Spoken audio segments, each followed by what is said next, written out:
Oh no. It's already kawaii as fuck. What the fuck?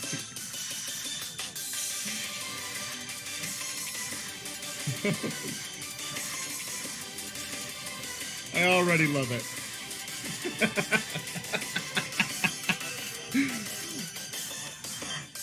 Oh.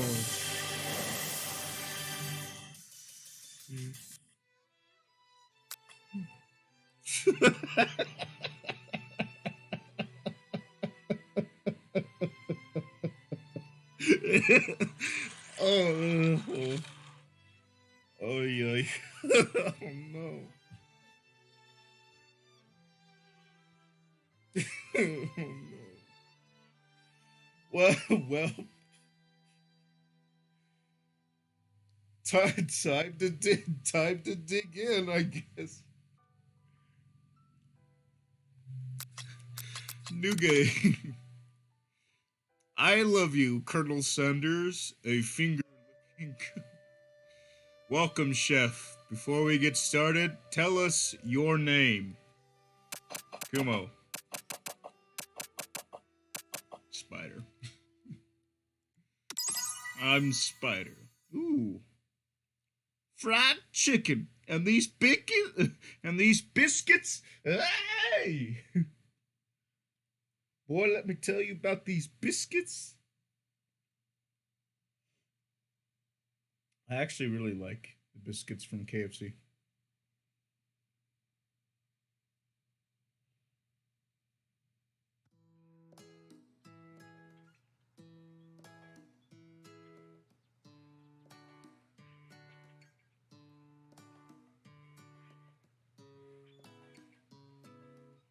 Baby, when I tell you Popeyes will bless your soul, do you hear me?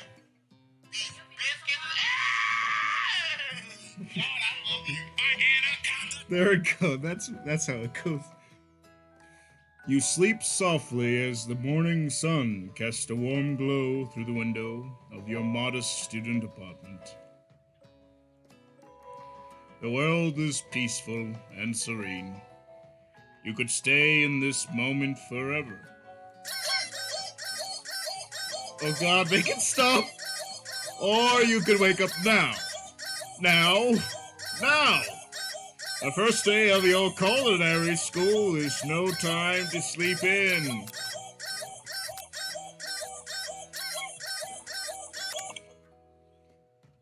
Almost slapped that chicken. Look at all these chickens. I like the K-pop poster up in the top left. You know it's K-pop because the poses. They almost JoJo pose. Lying in bed, you stare at the ceiling, thinking about everything that awaits you at the prestigious University of Cooking School, Academy for Learning. Your mind begins to wander. Who will be there? What will you cook? What should you wear? Time begins to fly by, and you find your imagination getting away from you. I need to take this seriously. I better make sure to arrive prepared for the first day. Apparently I play tennis. And wear pearls. Starting to think this is a girl's room. Am I a girl? I hope at least I'm a pretty girl. You bust through your morning checklist. Teeth brushed, hair combed, pits deodorized.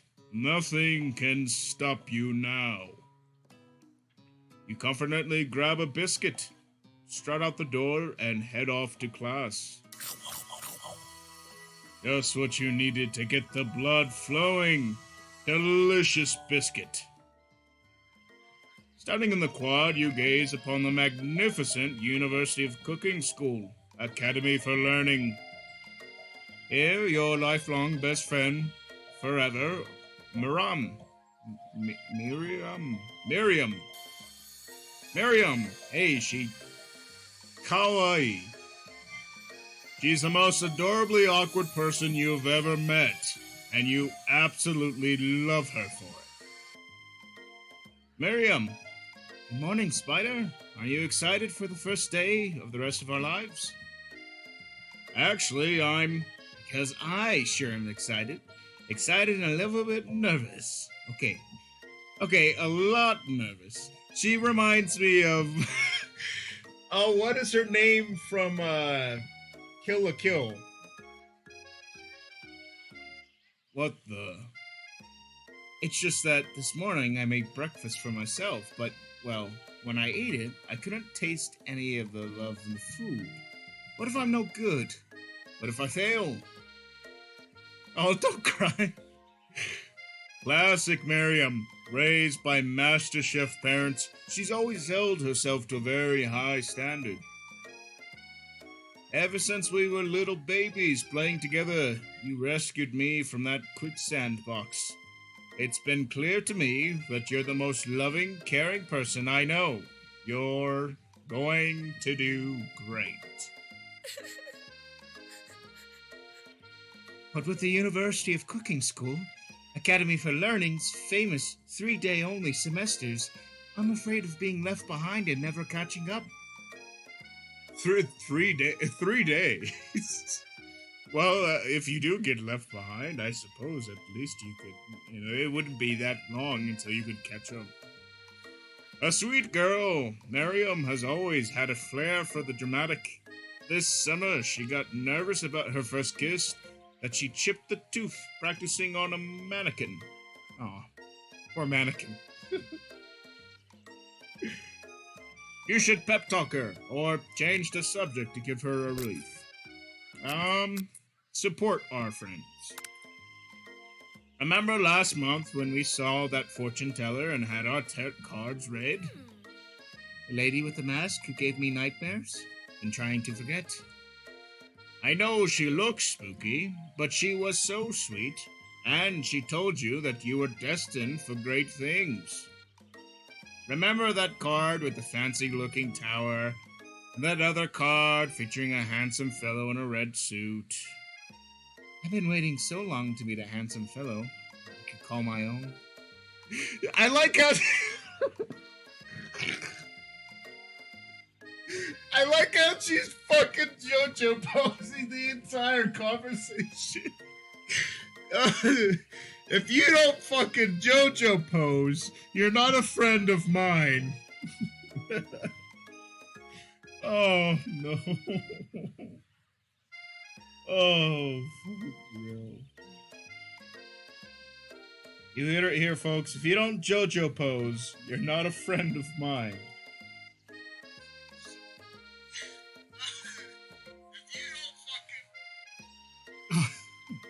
Hold on. Give me a sec.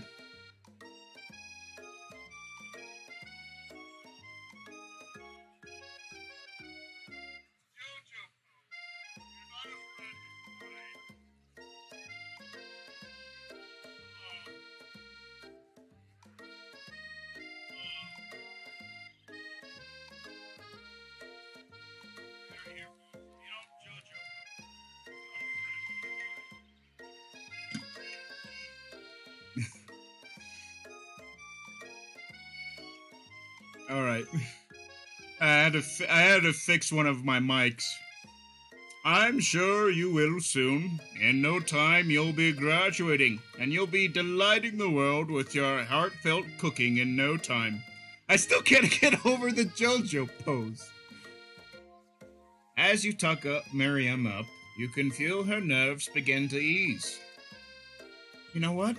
Maybe everything will be okay after all. And if not, at least I have these killer bangs. There you go, girl. Can you believe I cut them myself? You definitely believe it.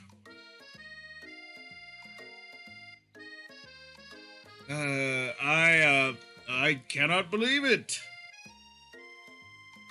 Before you get another word out, you're rudely interrupted when someone smacks your books and custom-engraved measuring spoons out of your hands and onto the ground. Also, hello, Azefra. Hey, it's, Ashley. Oh, I get it. Ashley? Ashley. But I'm going to pronounce it Ashley, because it's funner that way. It's Ashley, your arch rival. She's totally evil. But you can't help but to be filled with jealousy. She can get anything she wants, and she knows it. Hello, Ashley. That's some uniform that you have on. Oh, I didn't see you there, chicken shins.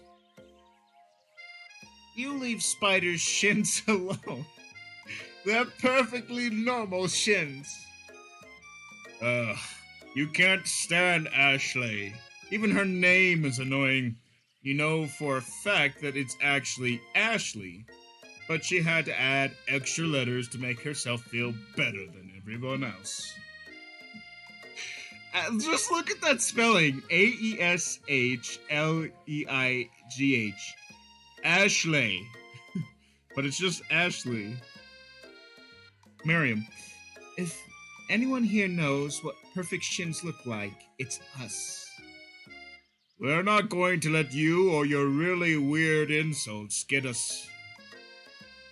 Across the quad, you see Ashley's best friend, Van Van, the Man-Man, has stopped to look at his own reflection in the mirror. His pants are so tight that you can see him casually working out his glutes while he styles his hair. No lie, they're rockin' glutes. Van Van? You rang? Oh God, no. What is this? Oh no. It's a JoJo! It's a motherfucking JoJo, my dude! Oh no.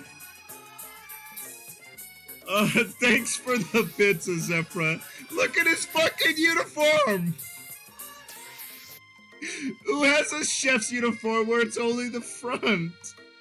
Look at that belt. This guy's a fucking JoJo. Thank you, Zephyra. Oh. Oh no.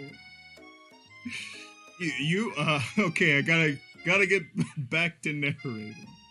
I like how Miriam is still doing her pose. You've never been sure what the arrangement is, but as long as you've known Ashley and Van Van... as long as you've known them, Ashley and Van Van have been just as close as you and Miriam, but substantially more devious.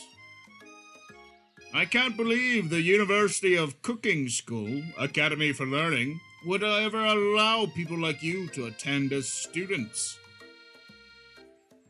I know, right? You'd think they just hand us our diplomas now. Or maybe they hire us as professors. You amateurs could learn a lot from us. I have to figure out a different voice for Van Van.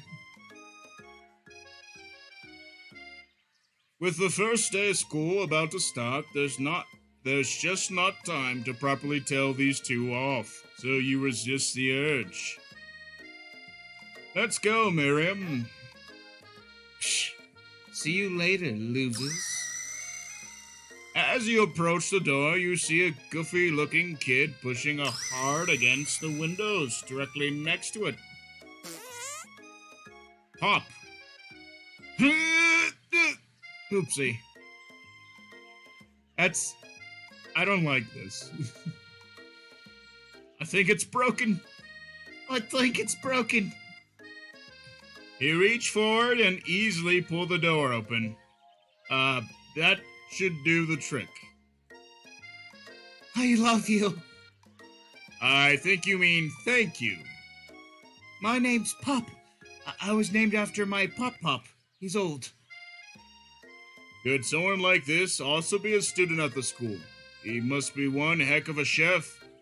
Also, his name tag clearly says Bob, but I guess he's reading it upside down. Hi. Hi, Pop, I'm Spider, so... Are you going to make me hold the door all day? Nope. And with that, the young man walks into the building ahead of you.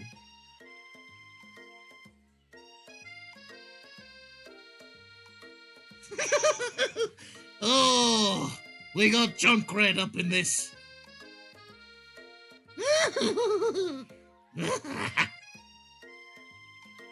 That's all the Junkrat laughs you get for today. This isn't Overwatch after all. Is it just me, or is he kinda cute? I think it's just you. You both shrug your shoulders before following him into the building. You stand at the edge of the room, unsure where to sit. Other students wander in and keep themselves busy, chit-chatting. Oh my god, it's adorable! A scruffy-looking pooch takes his place at the podium at the front of the class. Adorable. Kawaii desu. Sprinkles. Now, quiet. I don't know how to do a voice for a dog. Now, quiet everyone. Who is this unreasonably cute pup, and why is he in our culinary class? You must be Sprinkles, head instructor and CEO of UCS AL. Please call me Professor Dog. I may be cute and little and fluffy, but there still demand respect. Woof. What? A cute dog is our professor? This is the best school ever! I guess only a dog's nose is capable of picking up all the nuances of fine dining. Out of nowhere, the wind begins to rush around you as a swirl of cherry blossom petals fill the air inside of the classroom. This is very nonsensical. Oh, I'm chilly. Someone close the window. You want me to give the dog Junkrat's voice? All right. I guess Junkrat will be the dog. And then he walks in. You're immediately swept up by the aura of this new student and his remarkable goatee. Who knew anyone could be so handsome? Time stands still. It's him. Oh, it isn't my favorite student, Harland. Colonel Sanders interrupts Sprinkles. Sorry, Professor Dog, before he can finish his sentence. Please, call me Colonel. Colonel Sanders. A hushed murmur rolls through the classroom as Colonel Sanders walks down the aisle of desks. Suddenly, the room is sweltering. Sweat begins to bead across your brow. You feel like everyone is looking at you, and you're not entirely wrong. And over here, it must be Sweaty Switzerland. Maybe we should open up the window, back up before faucet pits melts into a puddle and evaporates entirely. That's gonna be my voice for Van Van. Don't question me. Hold on just a second. Nobody talks to my friend like that. She is very much the girl from fucking Kill la Kill. Pardon my French. You know, like, not the scissor girl, but the scissor girl's best friend. The quirky one. You two both know my name. We were in the same kindergarten class. And what's with all this really weird insults? Besides, when Spider sweats, it's not gross, it's beautiful. Look at that shimmer. Oh, yeah, I'm gonna clean myself up. It's a good thing you didn't forget about that deodorant this morning. This classroom is hot, hot, hot. Professor Dog steps into in to settle the class down and get some ground rules. Hold on one sec. Got a phone call.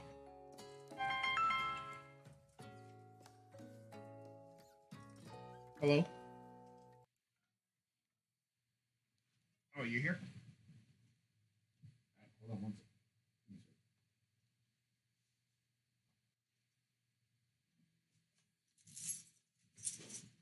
Ouch.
Oy vey.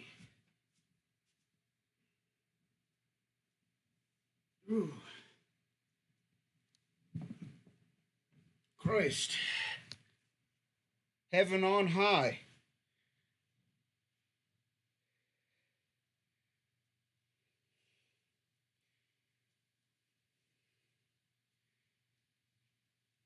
All right. Jesus.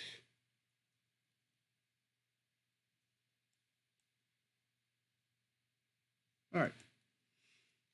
Let's get back to it. Professor Dog steps in to settle down the class and get some ground rules. Welcome to the University of Cooking School Academy for Learning.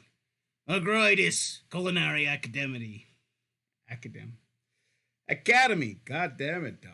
You can English, I swear. Academy in the world. Oof.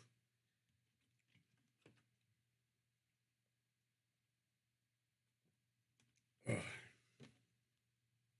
Gotta get some juice in me. Jesus.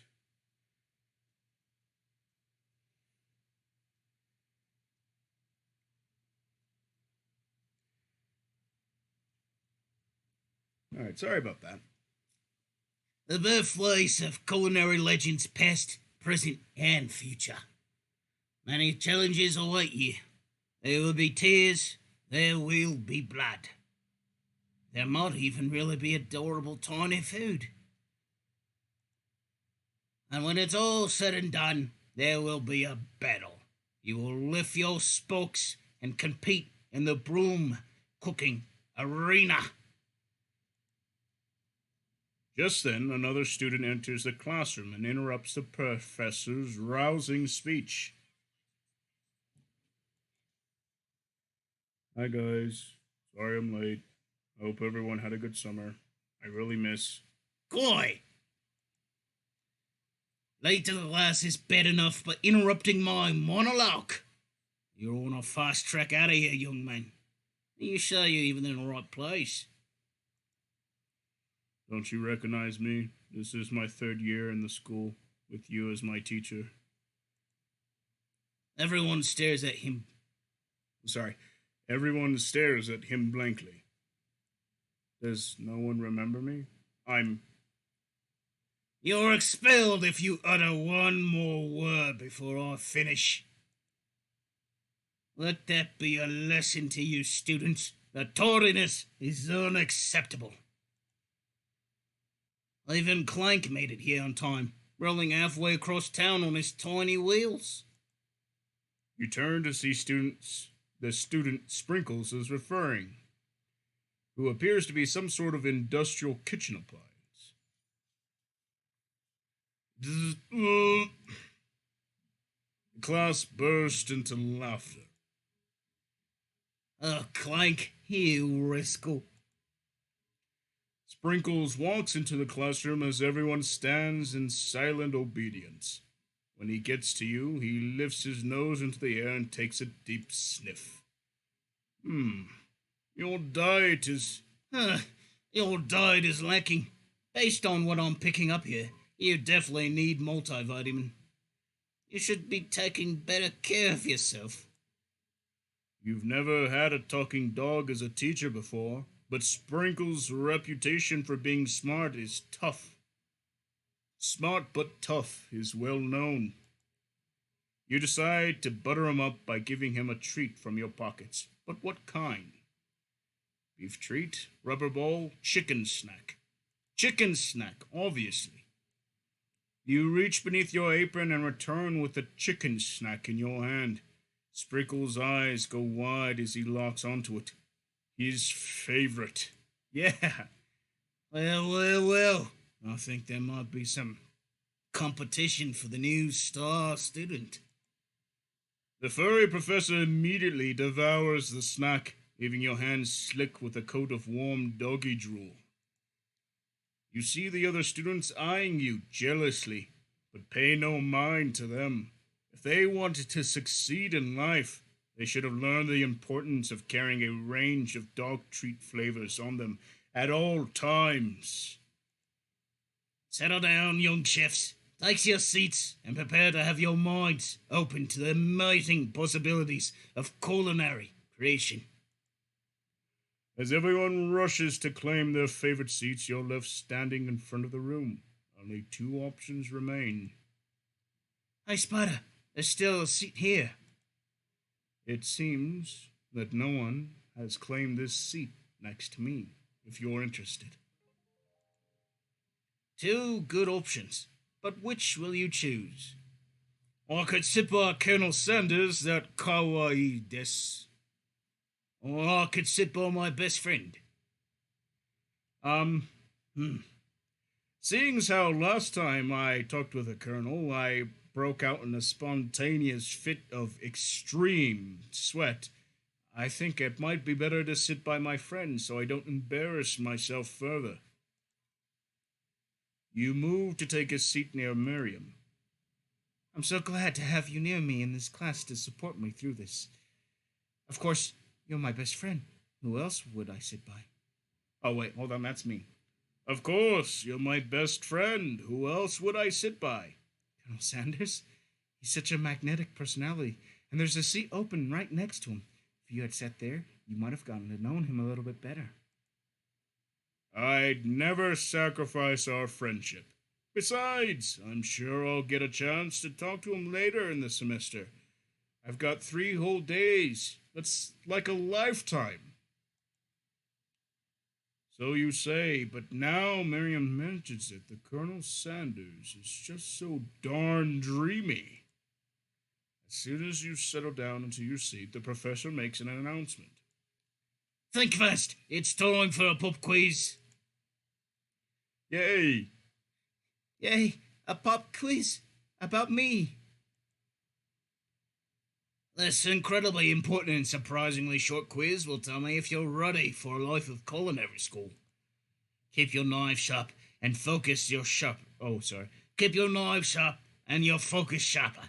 Here comes question number 1. If a train A is traveling to point B and train B is traveling to point A, how important is it to wash your hands before cooking? You wash your hands before cooking regardless. You wash your hands before cooking and before handling any other, product. Extremely important. A forest is to a tree as a chicken is to a slam dunk. Feather? Night fishing goggles. Feather. That's right. What is the most efficient eating utensil ever created? Well, that's very easy. A spork. You need to stab something? It has stabbers. You need to scoop something? It is a scooper. You need to thunk something like a drum. Turn it around and thunk away. A spork. That's right. What is the best food for a broken heart? Anything as long as it's prepared with love and not too much salt. Camel meat? Do they even sell camel meat? A pancake that looks like a silly face. Well, anything made with love and isn't just jam-packed with salt sounds good to me. Is Sprinkles a good boy? No. No one picked no. He's a talking dog that teaches a culinary school. He is the best boy. Yes. He is the best. If a corgi could suddenly talk and teach me how to cook, bruh. Your total score is 5 out of 5. Perfect. Well, be honest, did you cheat? You look up to see that Colonel Sanders has been watching your tally. He's impressed. I know, we just met.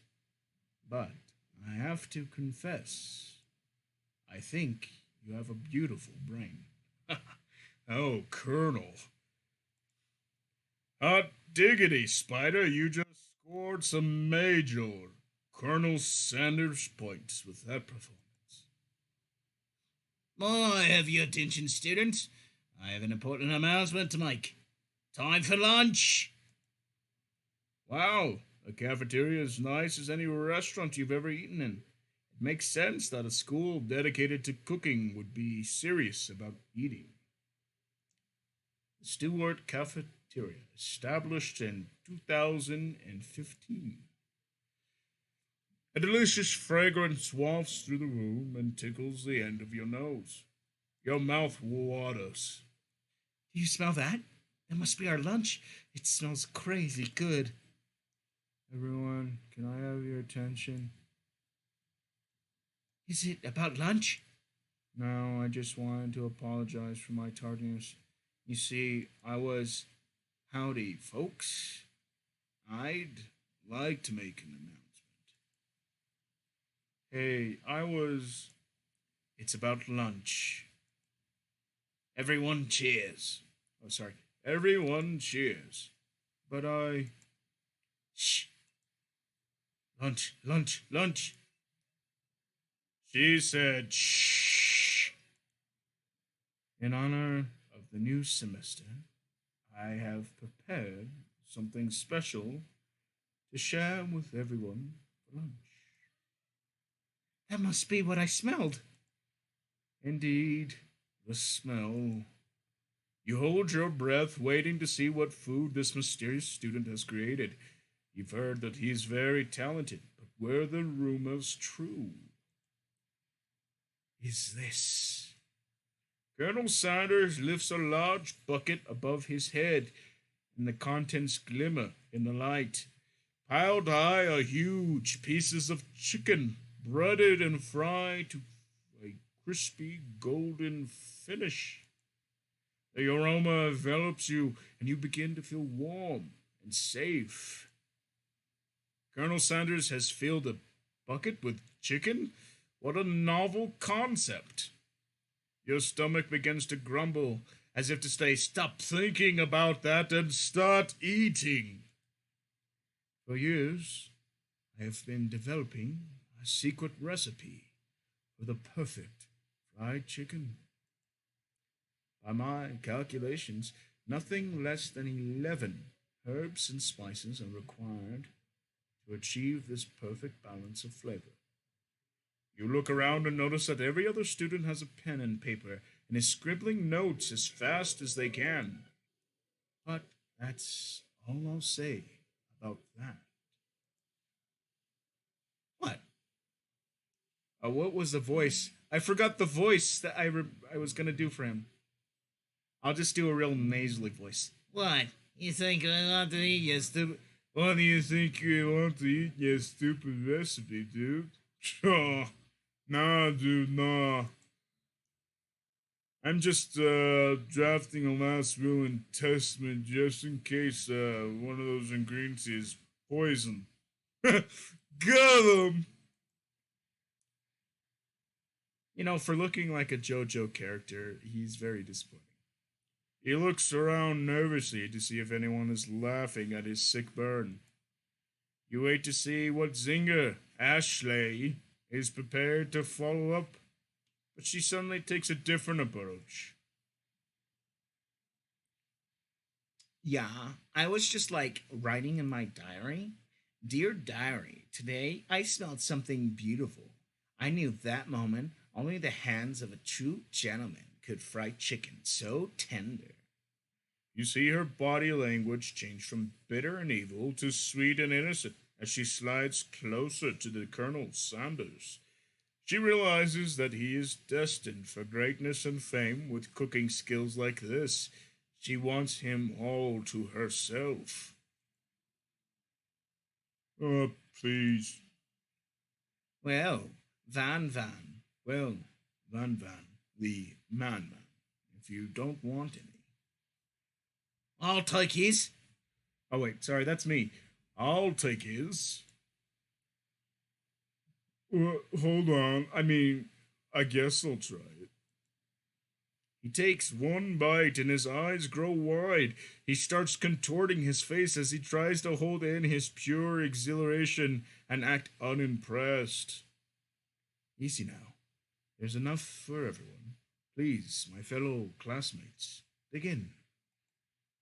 You take one piece of the fried chicken out of its bucket and sink your teeth into it. It's amazing. Tasting Colonel Sanders' food transports you into another dimension. Alone with your taste buds gripping at a drumstick in your hand, you float weightlessly in the delicious chickeny heaven dimension that you find yourself in. Savor the moment, everything that it tells you about Colonel Sanders. Swim toward the light. I'm gonna just savor the moment. The flavors in your mouth are beautiful. You're heavenly. What a guy. Alone with the flavors, you feel something that can only be described as love. For a man, for a flavor. Are they the same? I hope I don't. That's not a good transition. I don't want to love the flavor of man, both in the lewd way and the horrific cannibalistic way. After tasting his food, you try to get some one-on-one with the colonel.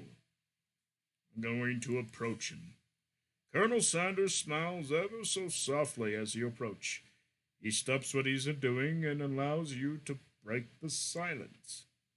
Colonel, I was wondering if I could talk for you for a moment. Anything for a fellow chef. What exactly was on that chicken? How bold to come out and ask. It's an idea I had for a new combination of flavors that will make me my fortune and establish my legacy for all time as I open up a chain of highly successful fried chicken restaurants. No big deal. It's just that you and me here talking, I can keep a secret. In fact, I've got some of my own I'd be willing to trade. What's the rush? The semester's only getting started. We've got 2 more whole days to get to know each other. He's clearly not going to give it up that easily, but doesn't hurt to be persistent. You know what they say about secrets, Colonel? Shouldn't learning be fun? You've got moxie. I'll give you that. Colonel Sanders looks both ways to make sure you're truly alone and then leans in. You can feel his warm breath as he whispers. Just one ingredient, but you can't tell. It's something my great grandmother taught me. Wow, you've never guessed that. In fact, you're not even sure where you'd get some if you searched. While you've wrapped up in the huge revelation, you notice Colonel Sanders has disappeared. While everyone else is in the cafeteria, you decide to look for him. You find Colonel Sanders outside, standing in the quad. Oh, it's you again. Howdy. Sometimes I like to come outside and look at the school buildings. I think about how my story will continue after I've graduated. It sounds like you have big plans. I dare say the biggest. I will leave my mark on this world. You can bet on that. Alone together for the first time, you figure now is the perfect moment to show him your personality. Nag him to show your own strength. Wow him with a big idea to add additional ingredient to the spice to spice things up. Be modest and thoughtful. I'm gonna be modest because I don't really know much about cooking personally, and I'm not my strength stat is not very high. Well, I just wanted to tell you that I really enjoyed your food. Now you've got his attention. The flavors were complex but comforting. The interplay between salty and savory and peppery, it was perfect. I appreciate the compliment, Spider. I'm sure you'll be a big success. I know. We've only met today. I'm starting to get the feel Same feeling about you. We should head back inside. The next lesson starts soon. You step into a massive cooking arena where the afternoon lesson will take place.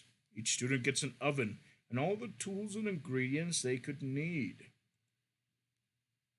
Look at this place. It's magnificent. Finally, we get to show our stuff. Wait a second. Oh no. We have to show our stuff. What if I totally blow it? You're not going to blow anything, except maybe kisses to the crowds of fans you're going to earn with your signature, adorable tiny food creations. Welcome, students, to the cooking arena. For today's lesson, we'll be cooking with partners. Hurry up and pair off. Naturally, Miriam looks over at you, but unable to control yourself, you pounce on Colonel Saunders. Hey, Colonel. Hey, Colonel, would you like to tackle this lesson as a team? A team of two, that is me and you, if that wasn't clear. Oh no, I don't want to make my friend cry. Want to be my partner? Sure, Spider. I'll prepare our station. Without you as a partner, Miriam is left standing all alone. Two different students quickly take notice. Hello, new partner. Beep boop bzz. Oh my, two potential partners. Oh my. Wait, hold on. What was her? Oh my, two potential partners. I'm so sorry, gentlemen, but I don't know who I should choose. It looks like you should pick for her. Friend duties can be a little bit awkward, but that's the price you have to pay for not being alone forever. Who do you want to ask to be Miriam's partner? Let's do Clank. Sorry, Pop, but I think Miriam. Sorry, Pop, but I think Miriam will be partnering with Clank today. It's okay. I already ate. It's not entirely clear if Pop has any idea of what the point of this class is at this juncture. Clank is clearly excited to have some attention. He heats up and begins to roll back and forth. Warp, warp, warp. Hold on there, fella. I don't even know the assignment yet. Technically, Clank might not have a face, but there's something charming and earnest about him. Zzz. Tissue, I hardly know you. Clank judders and petals shake loose, and you get the impression that this is a sign of affection. Looks like you two will be fine. Now it's time to focus on your own cooking classwork. All right, you two. For today's lesson, we're going to keep it simple. Pick a basic dish and divide up the steps. No chef is an island. It takes two flints to make a fire. You get the idea? Which dish do you suggest to your partner, Colonel Sanders? Steak tartare seems easy enough. It's fancy and you don't even need to cook it. Using octopus to blow Colonel Sanders' mind. Your grandmother's mashed potatoes and gravy. Hey, that seems most appropriate. I've always been something of a down-to-home chef. I was thinking we could make something warm, inviting, and comforting. Maybe mashed potatoes and gravy? I couldn't imagine one without the other. Colonel Sanders cast a coy look at you, causing your whole face to go beet red. Embarrassed, you quickly turn away. Oh, get the potatoes. No, please, let me. Picking perfect produce is a passion of mine. That was almost a, alliteration? Picking perfect produce, pungently passion,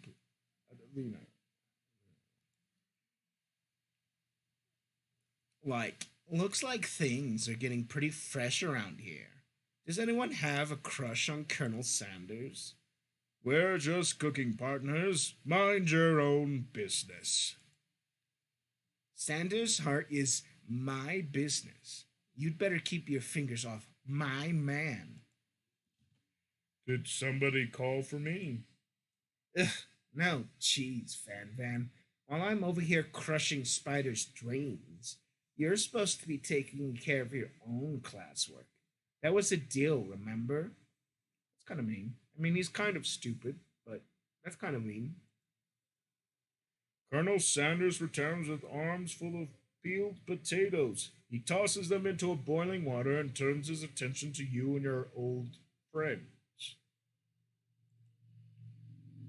Oh, howdy there, Ashley, Van Van. Are we working in quadrant instead of duet now? Actually, no. It just looked like Spider was struggling, so we offered to give them a hand. You know how it is, these young amateur chefs need a lot of mentoring. I was going to say, Colonel Sanders, maybe I could teach you a thing or two about fancy food. Maybe one day you might be able to get up to my level. Doubt it. Oh, wait, hold on. I read that with the wrong voice. Oh, well. Don't be rude, Van Van. Personally, I have no doubts whatsoever of Colonel Sanders' ability to concoct creations worthy of admiration. After all, your fried chicken was quite spectacular. But, Colonel, if you ask me, I might be a better partner for you than this thing that has positioned itself at your station. Don't you feel deep down we could make a complimentary, sorry, that we cast complementary shadows? We fit together like a thigh and a drumstick. It just makes sense. Nothing about this makes any sense. But one thing is very clear. She's coming for Colonel if you don't watch out. Ashley is going really hard. You need to ask for some backup here before this thing gets ugly.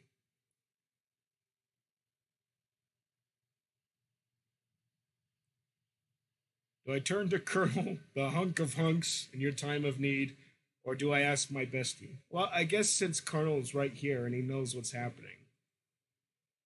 I'm here to learn and express myself via my cuisine, not bicker with prima donnas. Partners were chosen at the beginning of class, so let's all respect the format, okay? You turn to Colonel Sanders to confirm that you're on the same page. I choose Colonel Sanders, and Colonel Sanders choose me. Isn't that right? A businessman respects all fair agreements, from contracts to handshakes. I took on Spider as my partner for this activity, and I stand by it.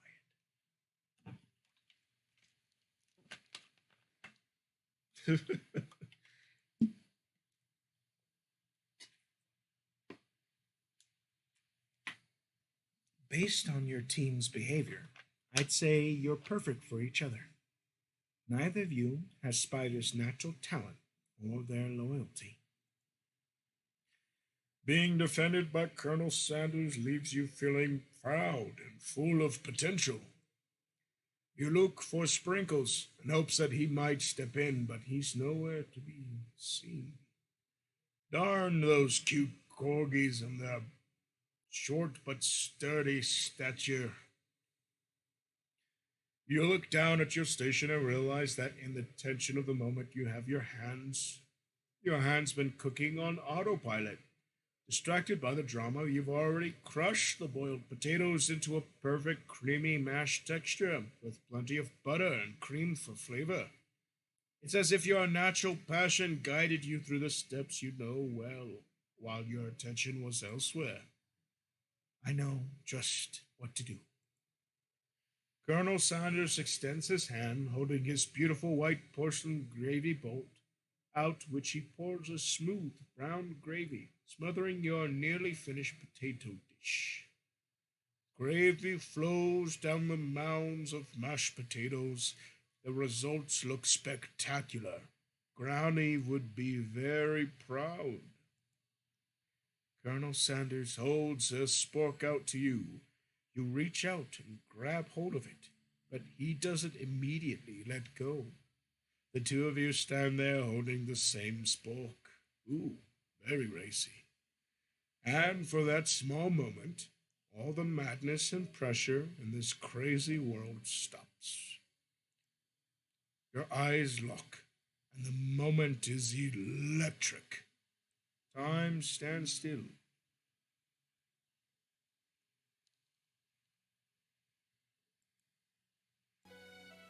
It was at this moment that I then realized that I have been narrating and doing voices, and I have not even unmuted myself, so that every voice and narration that I've done has been muted. All the inflections, all the reactions to different things have been muted this entire time, and I have now just realized. And I am now very sad because of it. Very sad indeed.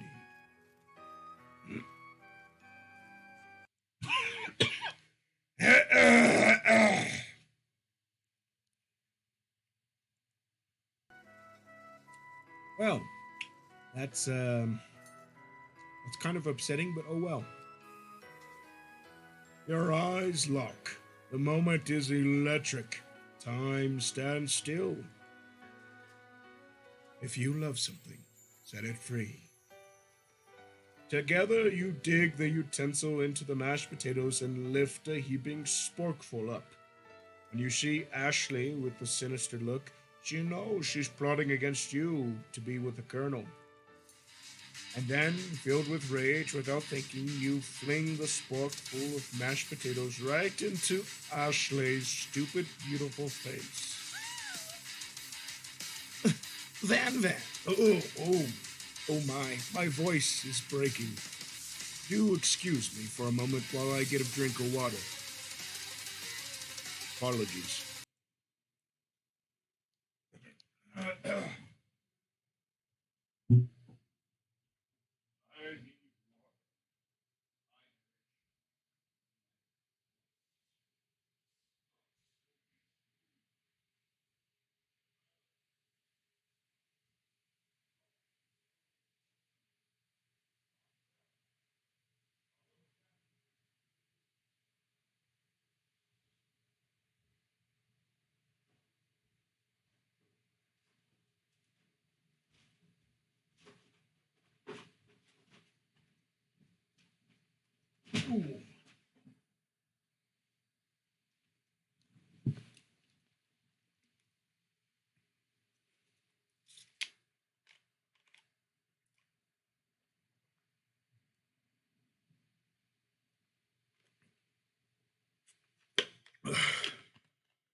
Ah, that's better.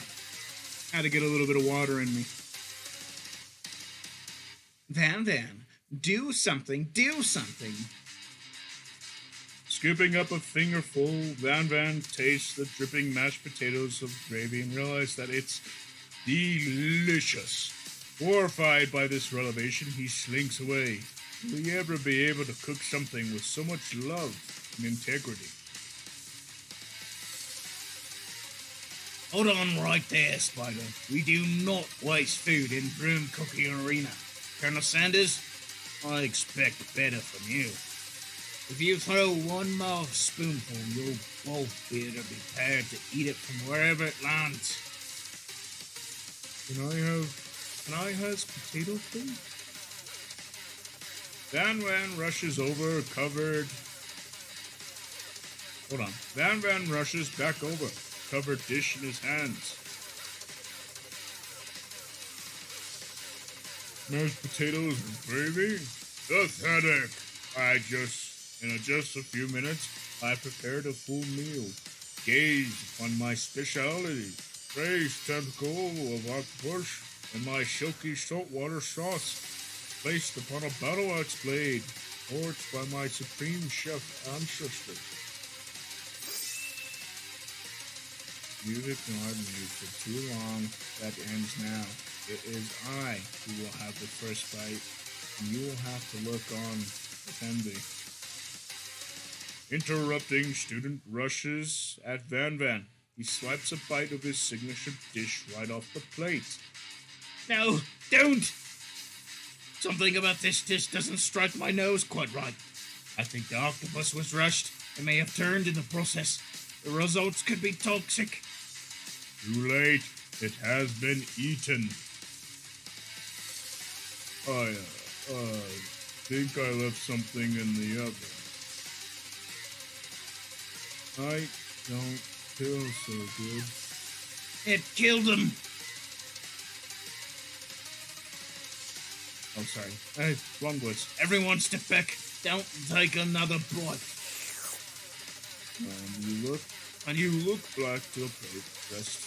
The rest of it is gone. You notice the tip of the tentacle being slurped into Pop's mouth. Pop winces in pain for just a moment, and then it's almost immediately back to his oblivious self. Oopsie. Tastes like poison.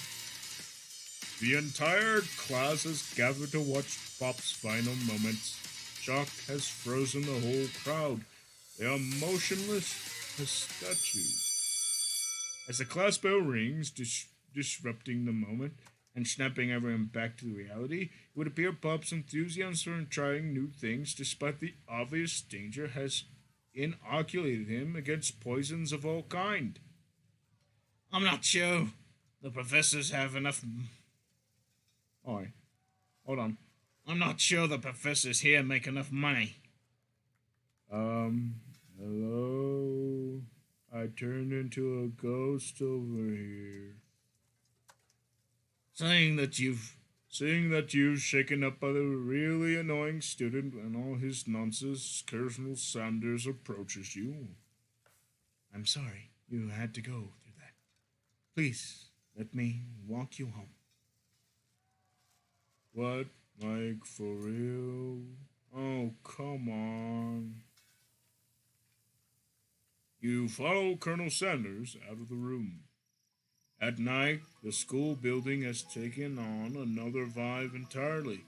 It's dark and more than a little spooky. Colonel Sanders stands in the quad's neon glow and speaks softly. Those mashed potatoes you made in class today. Before you go on, I want you to know they're not a great representation of my skills. I didn't even realize I was making them. They were amazing. Tasting them reminded me why I became so passionate about food to begin with. Colonel Sanders is getting choked up. Cooking is obviously important to him, in a way that you find inspiring. Now might be the perfect time to tell him you're developing feelings for him. Colonel Sanders. Yes, Spider. There's something I need to tell you. Hold it right there. There's something I need to tell you first. Oh, jeez.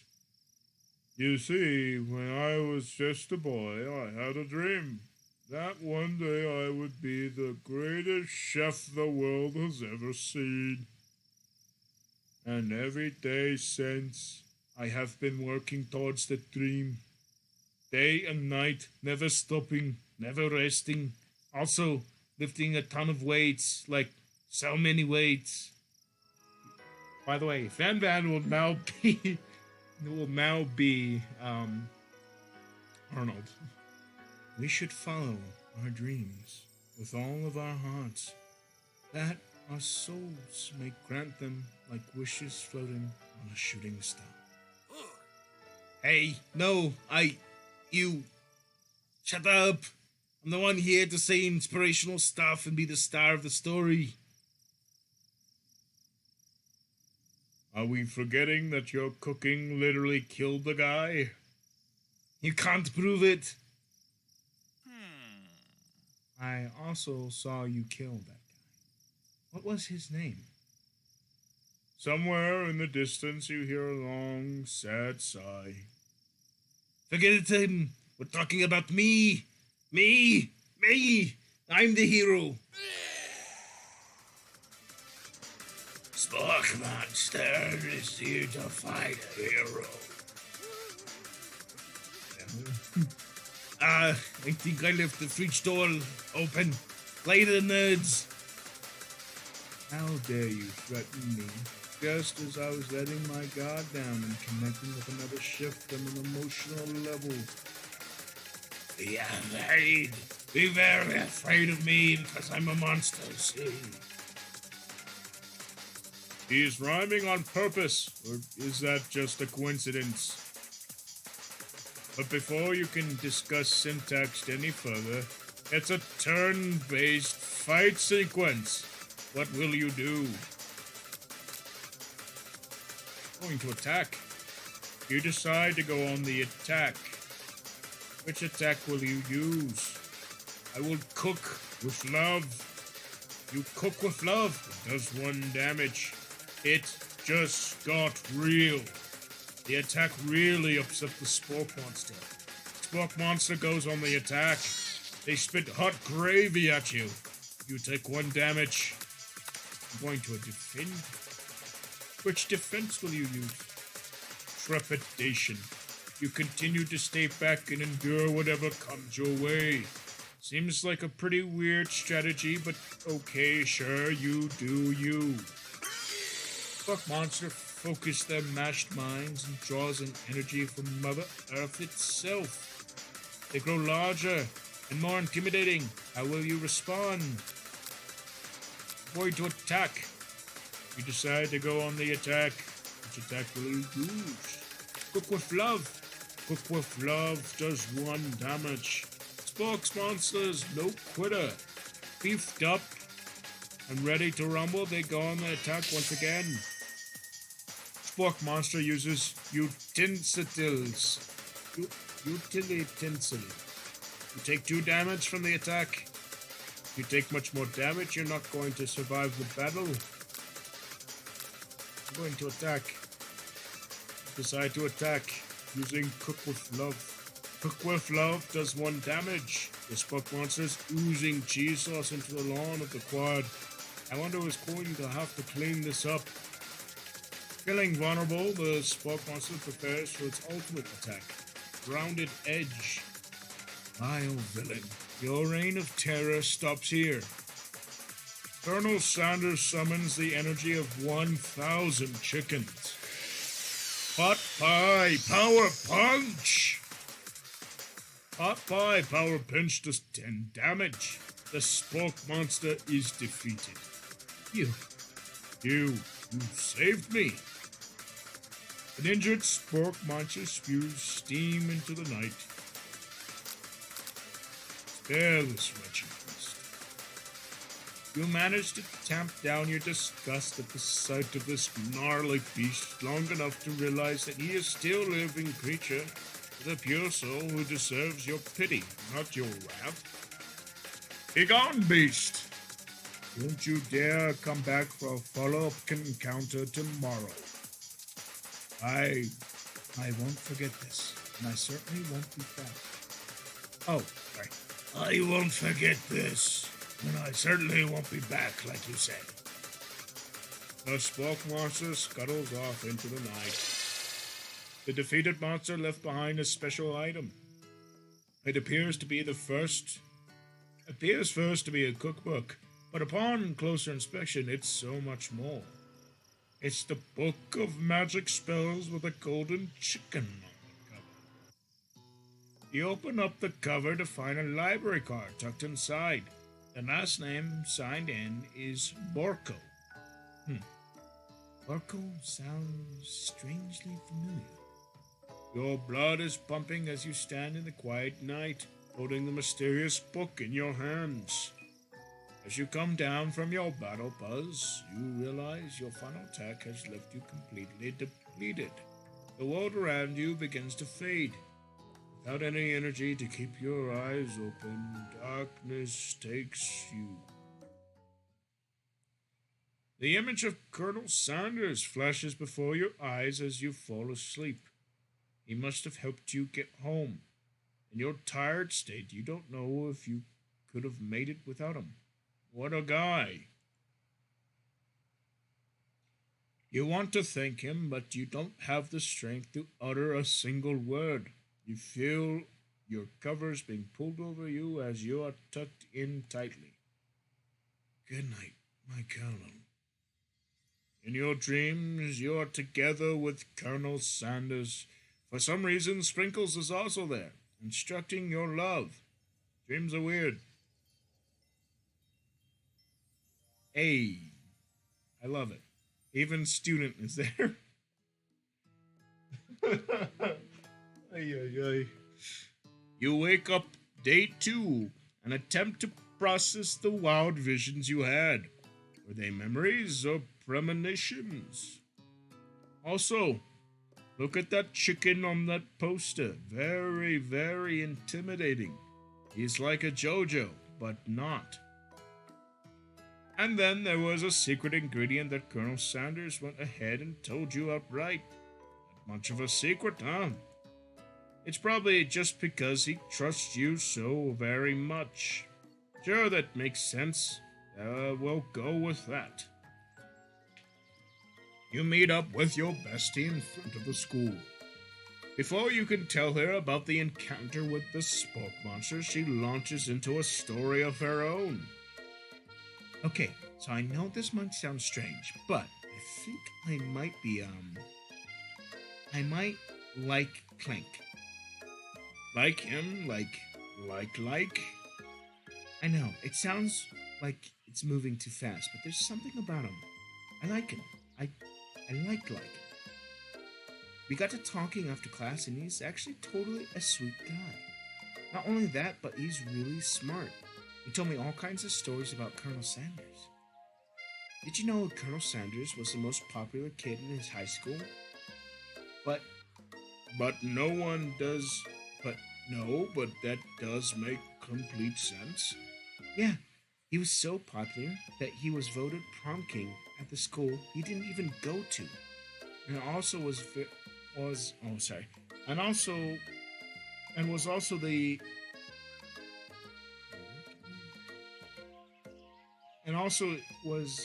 also the convertible that he himself rode in the front of the homecoming parade. I'm thinking maybe something got lost in the pressure cooker's language translate. Okay, so it was. Okay, I thought I was just reading that wrong. No, it was that. Either way, maybe it'd be best if you took it slow with this new boy, like I am with Colonel Sanders. You and Colonel Sanders, the coolest guy in school, the most famous student to ever attend the University of Cooking School Academy of Learning? You're a thing now? We definitely connected yesterday. Sure you did. You're great. Oh, I thought she was teasing. Sure you did. You're great. Why wouldn't he be into you? Yes. Laughing at the implication that you and Colonel Sanders might be a thing is definitely not cool. You are great. You have an idea about how to prove that your love is real. Well, if he's not into me, why did he tell me one of his secret ingredients? Your bestie's eyes light up. A secret ingredient? Yeah, I just said that. Secret ingredient. Is there a dramatic echo in here? Miriam checks to make sure that they are alone. Hold on. Nani desu ka? Kisera no dosera kissa. Miriam checks to make sure you're alone before continuing.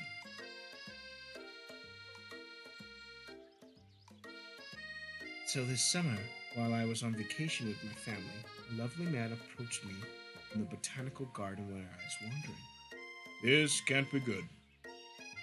He told me all about his passion for spices, secret spices. The man even gave me some to show you what he meant.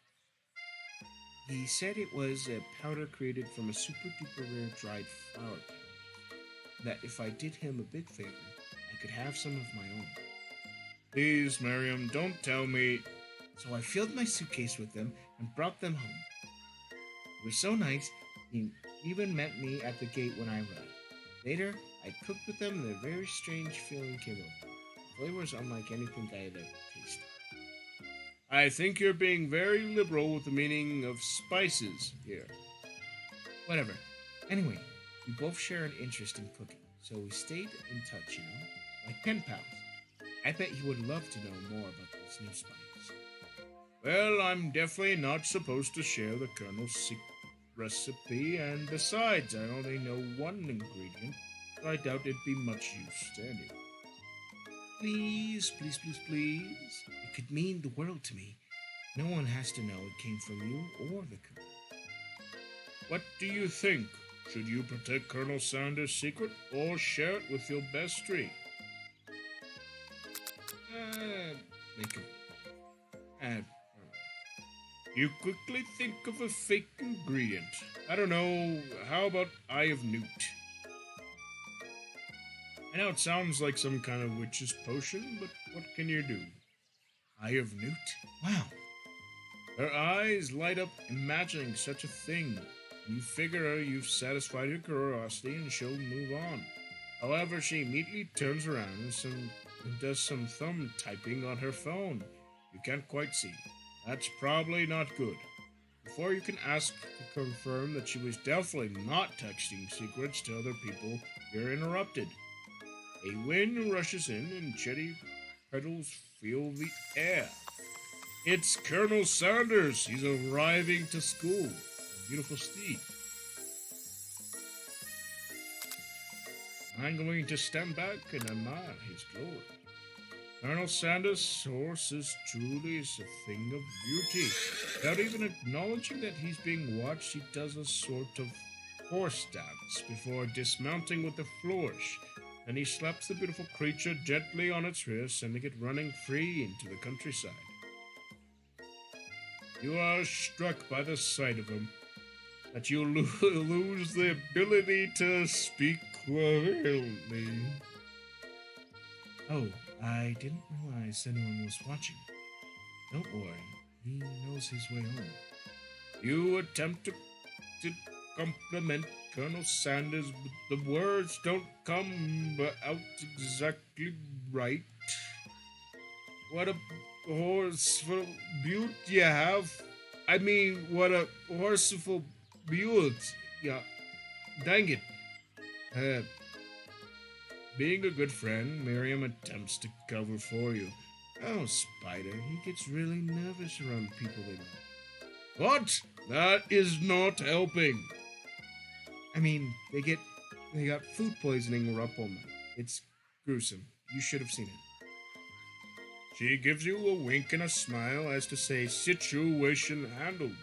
Can't blame a girl for trying.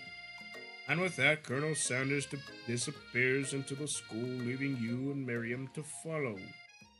When you enter the class, you can see your two rivals, Ashley and Van Van. They're doing something bad. By the way they're hiding, you know it must be really bad. Like counterfeiting recipes bad. Experimenting with restricted ingredients bad. Summoning a demon bad. You try and peek over Van Van's hulking shoulder, but he sees you coming. Oh there, little one. Not sure you're ready to handle this. Why don't you make like a bee and mind your own wax, honey?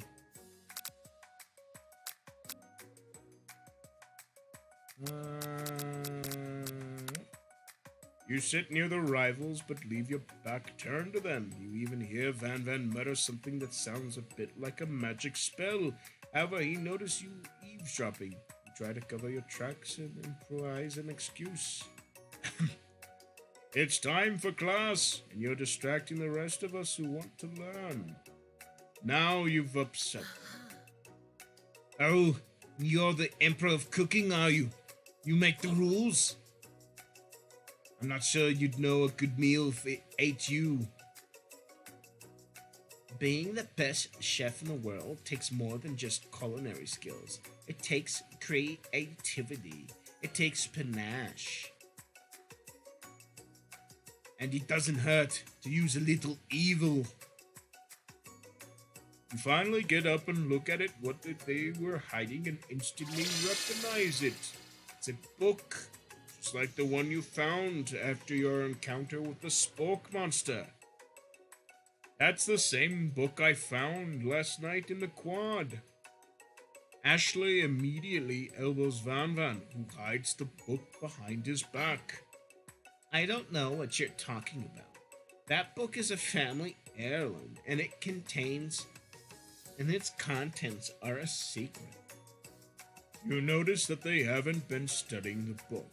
They've got popped into the wall and they're tossing potato skins at him as he tries to catch them in his mouth. We're playing. Before you can dig any further, you're interrupted by the arrival of more students. It's almost time for class. Plank must be running late. He's in such a hurry that he rolls right over Van's meaty foot. Hey, watch it, you bucket of bolts. Watch how you talk to him. He didn't do anything. This is what... Who do you think you're talking to? I've never heard such language from a stand mixer. Womp womp. No, your mother was a stand mixer. Van Van jumps to attack Plank, but Plank shocks Van Van, sending him flying across the room. Protect me, Colonel Sanders. These crazed men are about to come to blows. I think it must be over me. I'm not interested in either. Ashley's tones is completely changed in an instant. She bats her eyelashes at Colonel Sanders. Surely he must know that this is a ruse, right? Gentlemen, get hold of yourselves. Save it for the arena, at least. Or don't. Honestly, what do I care? I've got a lofty career aspirations to focus on. Maybe I can help you with your business plan. Suddenly then, Sprinkles arrives to signal the true start of the class's day. He's panting, which doesn't seem to be abnormal. He's a professor, but he's also a dog. Student, please take your seats. I apologize for my late arrival.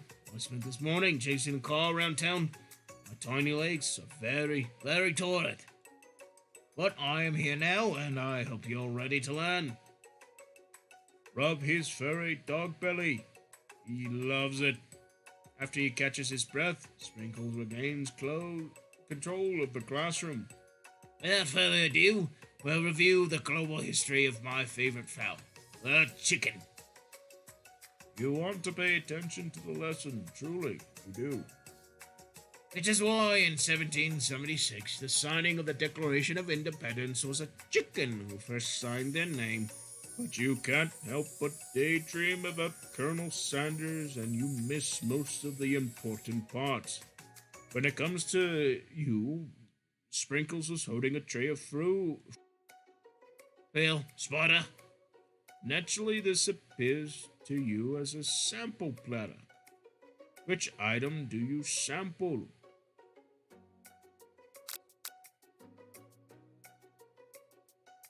Glass of water? You grab the glass of water and gulp it down. It's cool and crisp like the purest snow melted from the springs. aye, that was mine. It was my favorite toilet. You owe me $6. And you've got excellent taste. And you've got excellent taste. You think to yourself, geez, I should pay better attention. Well, we've all made mistakes. I'm sure he'll forgive you someday.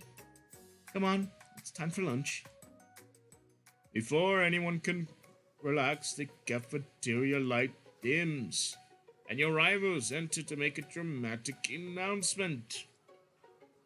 Today's lunch will be prepared via timed competition cook-off. Oh, sorry, that was supposed to be split. The level of theatrics with these two is off the charts.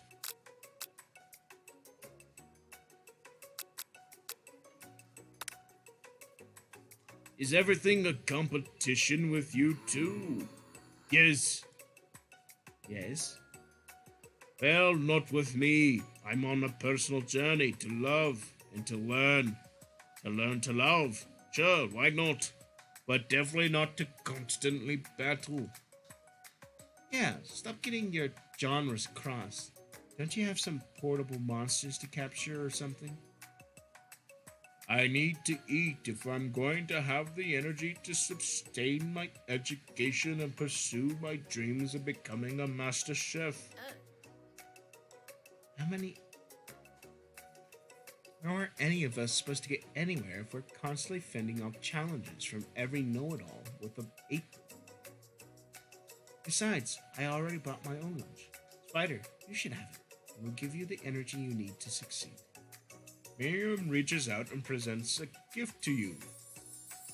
A special grilled cheese and tomato soup with chocolate milk to wash it down, and a tartar like for dessert. It only takes about 5 seconds to eat Miriam's tiny food, but it's just what you need for motivation. You know what? I've learned enough today. Let's battle. Just as things reach a boiling point, Sprinkles steps in. Surely he'll put a stop to this madness. Now, students, please settle down. This is a lunchroom, not a sportsing court. Finally, little sense. You breathe a sigh of relief.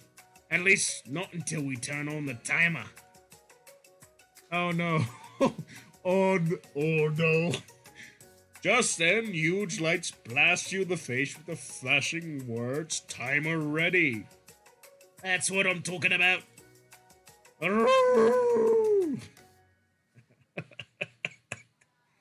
I stand corrected. If it's a battle you want, it's a battle you'll get. My bestie can do the best of the best. Best believe it. Like a diamond, I was formed under pressure, and now is my chance to shine. I will defeat you myself. You had his chicken.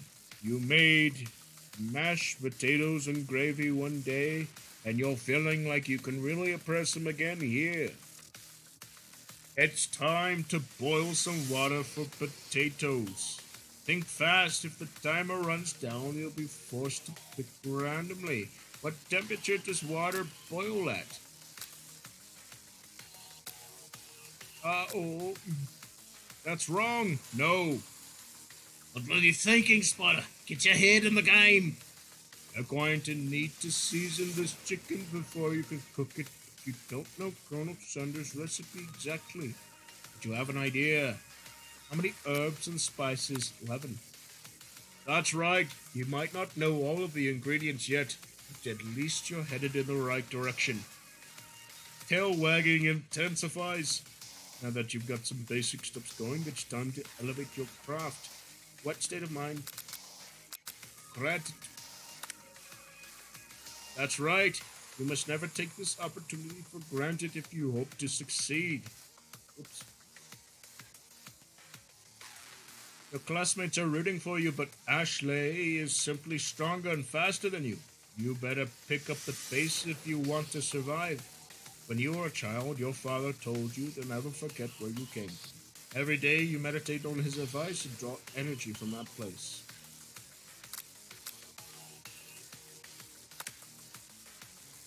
Sorry, I couldn't read that. This is your shot. You're not going to miss. Ooh. Try to shut up the noise of the arena and focus on your cooking. What is the sound of success? Sizzling. Wrong. Don't make me get the spray bottle. Next question. I believe in you, Spider. Thanks, Colonel. He's actually cheering you on. It would be awesome, except knowing he's watching you makes you totally forget what you are doing. How all of you can think of is Colonel Sanders. How many spoons?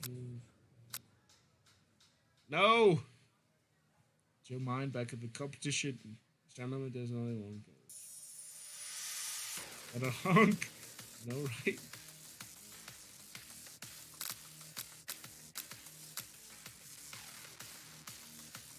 No.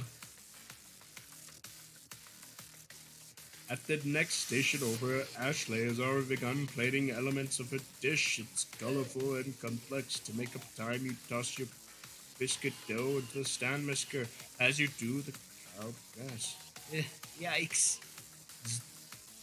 I know you love nothing more than seeing a fellow appliance utilized in a kitchen battle, but sometimes that means sacrificing the personal touch. Move. Might not have any hands, but Spider does. And a good chef needs to be touching the dough to know when it's properly mixed. There's an easy way. There's a hard way. You don't get far by going the easy way. When you hear everyone talking, you realize how serious your error was. You immediately shove your hands into the mixer to rest your dough before it's overmixed. Spider, no! But you're not fast enough and your hands get stuck and immediately gets crushed by the quickly spinning beaters. There's no way you'll be able to use that hand for the rest of the match. Colonel Sanders shakes his head in shame. What you often find is the easy way can turn out much, much more difficult. Everyone stop what you're doing right now. This battle's over. It can't be. I was so close to finishing my dish. Sweetheart, look at your hand. You simply can't go on. Aw, that's too bad. And here I am with the completed dish ready to serve. Surely that makes me a winner by default. No, it wouldn't be fair to compare the two on account of Spider's injury. You see Sprickles begin to lick his doggy chops as he looks onto the dish. But I suppose you should at least tell us what you prepared. Well, because I'm the sweetest, I skip straight to dessert. Under this white chocolate dome, you'll find a wide array of delights, taking you on a journey of flavor that tastes good and tells a story of excellence. I was going to ask Spider to do the honor, but since you're injured, I'm afraid that pouring the creamer of this delicate hot chocolate sauce might be too difficult. Colonel Sanders, if you wouldn't mind lending me your strong, steady hand. Colonel Sanders pours a hot chocolate sauce on top of the dome, causing it to melt away to reveal the ingredients inside. You find a delicate fried cheese croquette on top of a slice of honeycomb ice cream, 2 ways, tender nougat, and pearls of blueberry galette. Colonel Sanders seems intrigued, but perhaps not impressed as he dips a finger in the chocolate sauce. Simplicity is not your strong suit, is it, Ashley? Oh, you. As he places a sauce-covered finger into his lips, Ashley leans over and whispers something in his ear. A dab of sauce sticks to his mustache. Internalize. It's rude. Your rage burns so intensely within your eyes that it bursts into flames.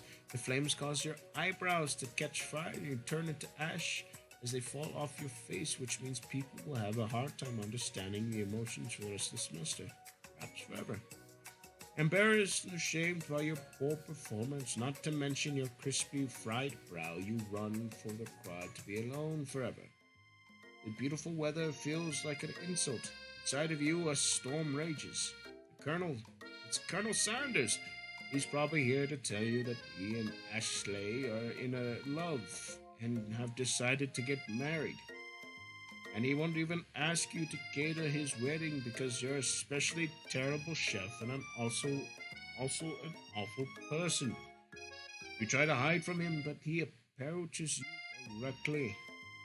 I know you're hurting right now. Not just from the devastating loss, but from that run-in with the mixer and a small fight. You should get that checked. I'm fine. Can't you just leave me alone? I'm a loser. I'm not fit to fill your fryer. I'll never be a master chef. Failure is a part of life. Not just for you, but for all of us. Do you think I've never failed at anything before? That's exactly what I think. Well, think again. I wasn't always the man to see before. Enrolled in culinary school. Incredibly handsome, successful, motivated. Well, handsome, sure, I was born that. But we've walked other paths and arrived at dead ends. I was passionate about life, but I failed as an obstetrician. Obstetrician. I don't know what that is. Give me a second. I don't know what that is. What is an obstetrician?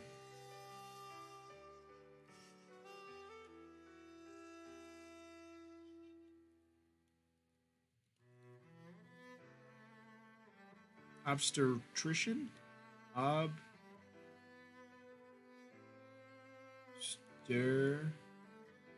Obstetrician? Obstetrician. Obstetrician. Obstetrician. Obstetrician. Noun, a physician or surgeon qualified to practice in obstetrics. Okay. What is obstetrics? That's not telling me what I need to know.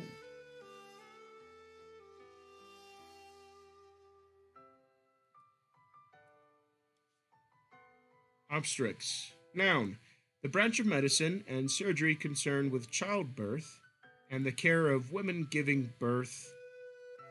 Oh, so kind of like almost like a midwife. That's an interesting thing. I was passionate about justice, but failed as a lawyer. I was passionate about livestock, but I even failed as a mule handler. That one was especially new to me. Mules can be so cruel. I didn't know. People see my delicate ribbon tie, my well-kept beard, and assume that I might have gotten it all together, but which is true now, but hasn't always been. Sounds like this guy could really use a. I resolved then that I was going to amount to something. No amount of hours of labor or money would deter me from giving me the best I could do. As Colonel Sanders changes the subject, you can see something ignite inside of him, a burning passion. One has to remember that every failure can be a stepping stone to something better. My new dream is pure. It's honest. It's something that a humble man in crisp white suit can be proud of. I will create a new chain of chicken restaurants that will bring joy to the entire world and make up for my past mistakes. Yay! Just as your moment grows intimate, you're interrupted by a threatening, shadowy presence. Battle-scarred from a night before, you prepare for the worst. It's the Spork Bunch. I told him not to come back. Orko? It is I. I know I said I wouldn't be back, but after the whole fight to the death thing, maybe you don't really want to see me anymore, but I just wanted to say that I was wrong to attack you, and I apologize. I know what it's like having to always look over your shoulder. Monster problems, am I right? Ah, thanks, Porco. I'm glad that there are no hard feelings. Getting jumped by a giant creature in the dark of night can really rile a person up. I also want to apologize for the way I switched right into attack mode. I know you're strong, and cooking school can put a person under a lot of stress. I actually used to go to the school. I wasn't always a spark monster, you see. I don't believe it. You were human once. Well, no, I was a golden retriever, but I was still a student. Until one day, some mean kids used a magic spellbook, cast a dark enchantment on me, and I was forever transformed. A magic spellbook? Precisely. I procured a copy for myself, but somewhere along the way I've lost it. If you find such a book, I beg of you, respect it. You're a powerful chef. You shouldn't rely on such dark, evil magic. No, you should be protecting the innocent from those who would cheat them through sorcery and guile. If you need me, don't fear. I will be there. Sounds like there was some bad cooks in the kitchen of life. Spider! Oh, I forget my name's in all caps. Come back to my hideaway so we can discuss. A personal invite. You can't imagine what Colonel Sanders' home must be like, but it sounds like you're about to find out. Stepping into Colonel Sanders' home, surrounded by his things, you start to feel a special bond with him.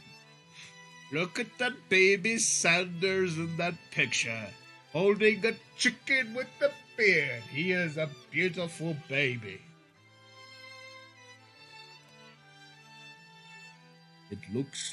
It looks like such an exciting life you've lived, Colonel Sanders.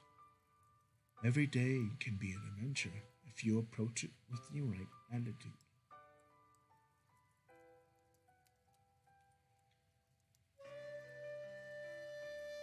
Long ago, I made the decision to never stop searching, never stop working, never stop imagining.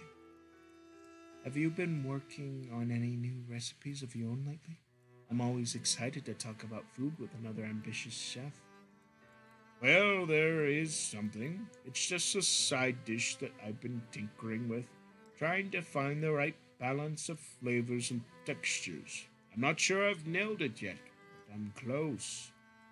Colonel Sanders' eyes perk up as he starts to wonder what dish you might be describing. It's meant to pair with something spicy or something crispy, perhaps both. Now you've got him right where you want it. Should you reveal your new secret creation to him, or should you keep it a secret? Yeah, reveal it. We're both chefs. We're both men of the craft, or in this situation, I think I'm just a manly voiced woman. I'm not sure. I am a pretty woman. Hear me roar. You decide that you're as ready as you'll ever be to share your original cooking with the Colonel. Before you can talk yourself out of it, you decide to dive head first. You reach into your lunch bag for a special dish that you've been keeping on ice all day. I present to you my original coleslaw. The shredded cabbage dish glistens in the light of Colonel Sanders' luxe hideaway. Magnificent. I personally don't like it. But that's just magnificent. Together you chow down on creamy coleslaw until just a spoonful remains in the bowl. Do you mind if I hold on? I like to have it around so that I can admire the taste later. Think back on this one. That's a little bit weird. You could offer to make him more, but he seems very sentimental. Sure, why not? Please, make yourself comfortable. I'll be back in just a moment. You realize now would be a perfect time to do some snooping. Around the room are various items that you can look closer at. Each item seems to radiate memories and emotions. Tap on an item to discover more about the Colonel. Oh, cool. I can interact with things? Okay. What about the window? You gaze out the window across the vast lake and mountains of the range below. Just then, Ghost, the student, pops up. Are you thinking about heading out into the world on a quest to avenge my death? Wait, what? I never even learned your name. Why would I avenge you? I could just tell you my name right now. It's... Can't you see I'm in the middle of something? You open the window a crack and Ghost is swept out with the breeze. What is this? Oh, it's a comb. A lock of silver hair is woven through the teeth of a comb. Upon further inspection, you realize that the hair therein isn't just silvery in color, it's actually made of spun silver. That's weird. It's a candle. A scented candle. You pick it up and try to identify the smell. Our tool. Freshly starched collar. Piece of wood floating in a lake. Summer of 69. Nice. No, it's one of the secret ingredients. It's something. Hey, look, a chicken. You notice a very realistic stuffed chicken sitting on the corner of a table. When you pick it up, you realize it isn't just realistic, it's real. Taxidermy. Must have been important to Colonel Sanders when it was alive. Can you taxidermy a chicken? I don't know. A little note clipped to the chicken's feet reads, "The true state bird of the great state of Kentucky." Tap on the item to discover more about the journal. It's an urn. You take a closer look at the large urn sitting on a nearby pedestal. There's a plaque on it. It's dusty, but when you wipe it off, you can read the inscription. It says, "Here lies the ashes of all my past careers and business failures." Poor guy.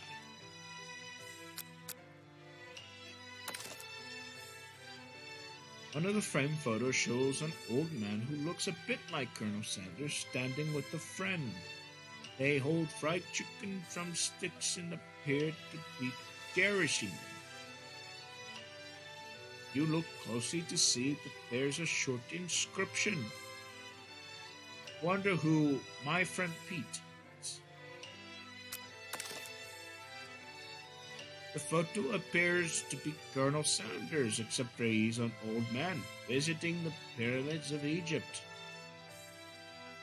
Maybe this is where he discovered one of his secret herbs and spices. An adorable little baby boy crawls across the floor. From the goatee and the mustache combo he sports, you figure that this might be baby Colonel Sanders himself. What an adorable little tot. That, or maybe it's the drumstick that he seems to be waving like a rattle. Who frames a baby picture of just themselves? Probably the same type of person who would make their own face the logo of the company they founded. Am I right? a little bit of self-aware humor. This must be where he keeps the secret recipe. You think for a moment what is the number is important to Colonel Sanders, and it dawns on you. As soon as you turn the dial to 111111, the open safes. Inside it, you see a single note. Can chicken be prepared sashimi style? Tap on the item to discover something.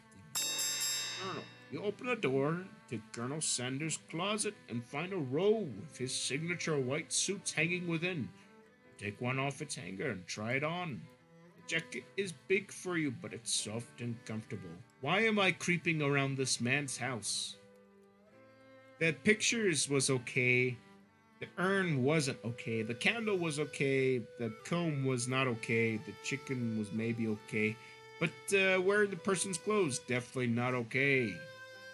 You give yourself a deep bug, breathing in his scent. Yeah, this is not okay.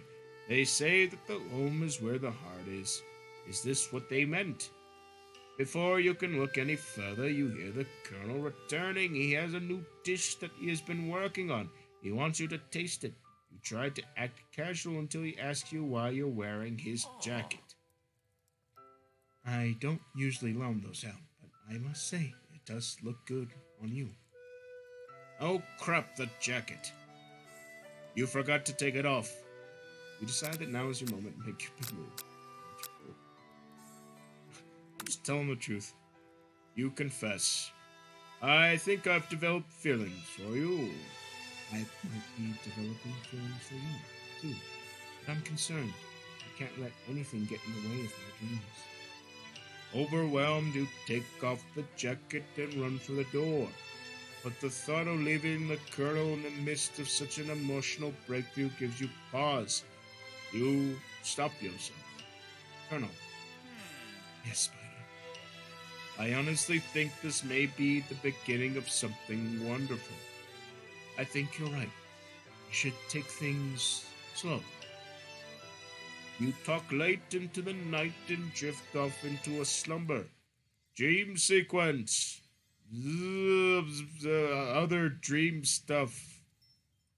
You wake. I slept over his house. For the manly voiced female I am, that's concerning. Did you make the right decision on how to respond to Colonel Sanders? Only time will truly tell. Today is the day that you could change the rest of your life. Think about the new secret ingredient you just learned about, law. In some jurisdictions, blah isn't even legal, but if the recipe is secret, how will they know? Your thoughts are interrupted when Colonel Sanders emerges into the room. He's holding a gorgeous plated breakfast. Your mouth waters at the sight of it. Here's a simple breakfast. I just whipped it up. It's meticulous. You taste Colonel Sanders' food and it takes you on a journey. When you return, he's waiting to ask you some important question.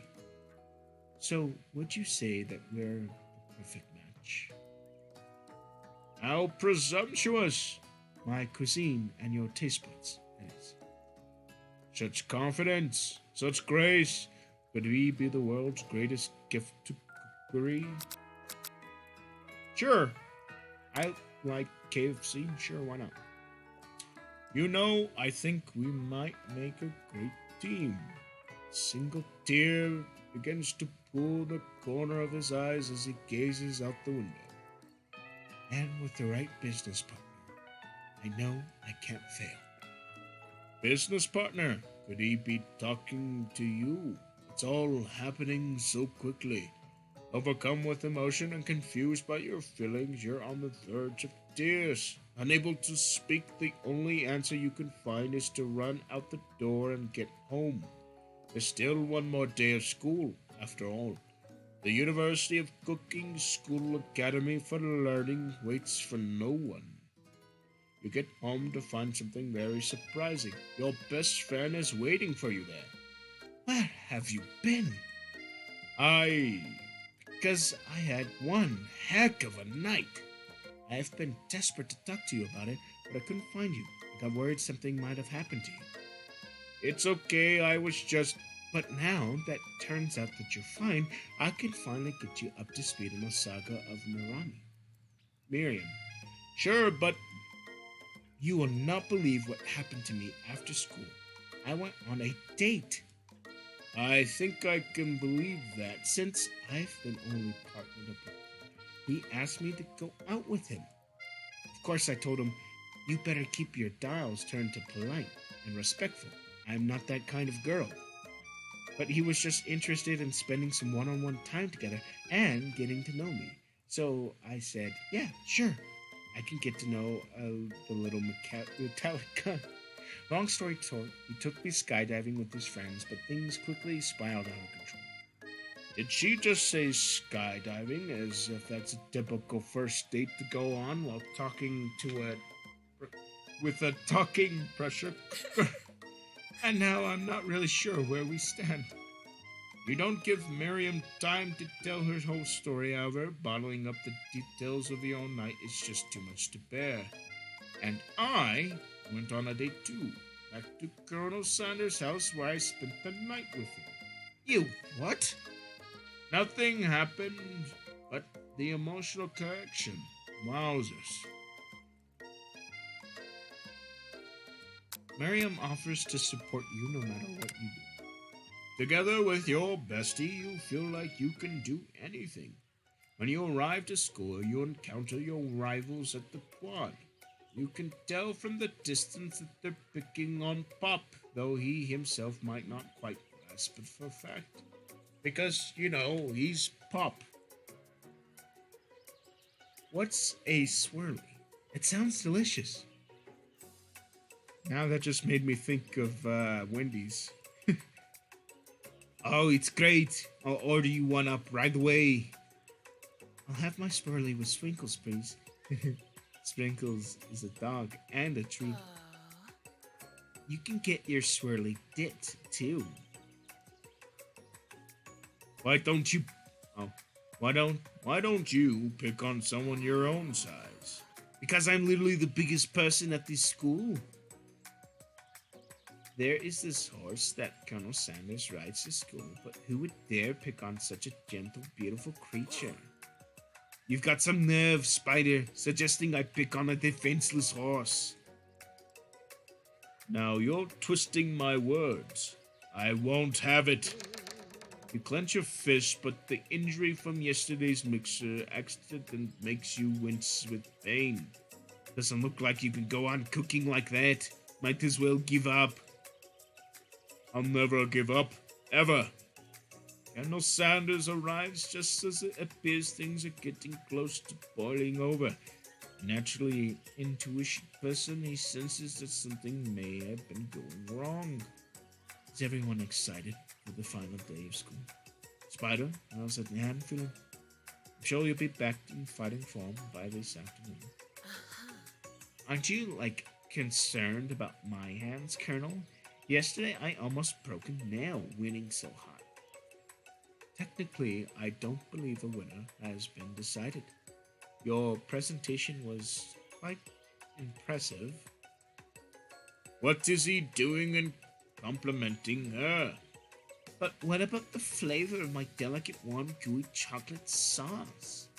It was clear that you're passionate about how your food is received. That's a lot of words to say it was bland. Excuse me, Spider. I'm more than capable enough to speak for myself. Maybe you could tell me more about your thoughts as we walk to class, Colonel. I'm always interested in discussing the fine art of fine foods. See you inside, Spider. Annoyed by the Colonel Sanders' inability to see Ashley for who she is, you walk across the quad to get some distance. In an attempt to distract yourself from how slighted you feel by the interaction with Ashley, you take out a spell book you received from yesterday and start flipping through the pages. Oh, that's that book? It looks like bad news. It's just something I found lying around. It would appear to be some sort of grimoire, but I really don't believe that magic stuff. A grimoire? Like a book of spells?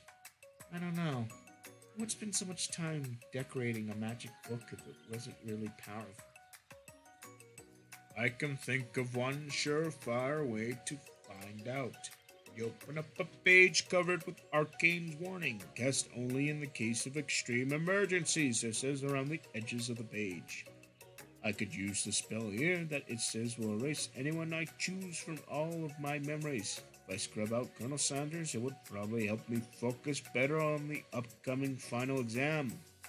That's way drastic. Couldn't you done something else, like anything else, not rooted in dark magic? Maybe tie a string around your finger? Okay, fine, it is drastic, but desperate time calls for desperate measures. You've got a memory erasing spell sitting right in front of you and a pretty good excuse to try it out. You don't touch magic, especially if you're not a caster. You take your friend's advice and put the book away. It's almost time for class. Sprinkles is already in the room, waiting for the students to arrive. He clears his voice to make a quick announcement. I want you all to know I feel something of a dog moment coming on, but I assure you it's nothing to be afraid of. His cute little nose scrunches up and he begins to breathe quickly.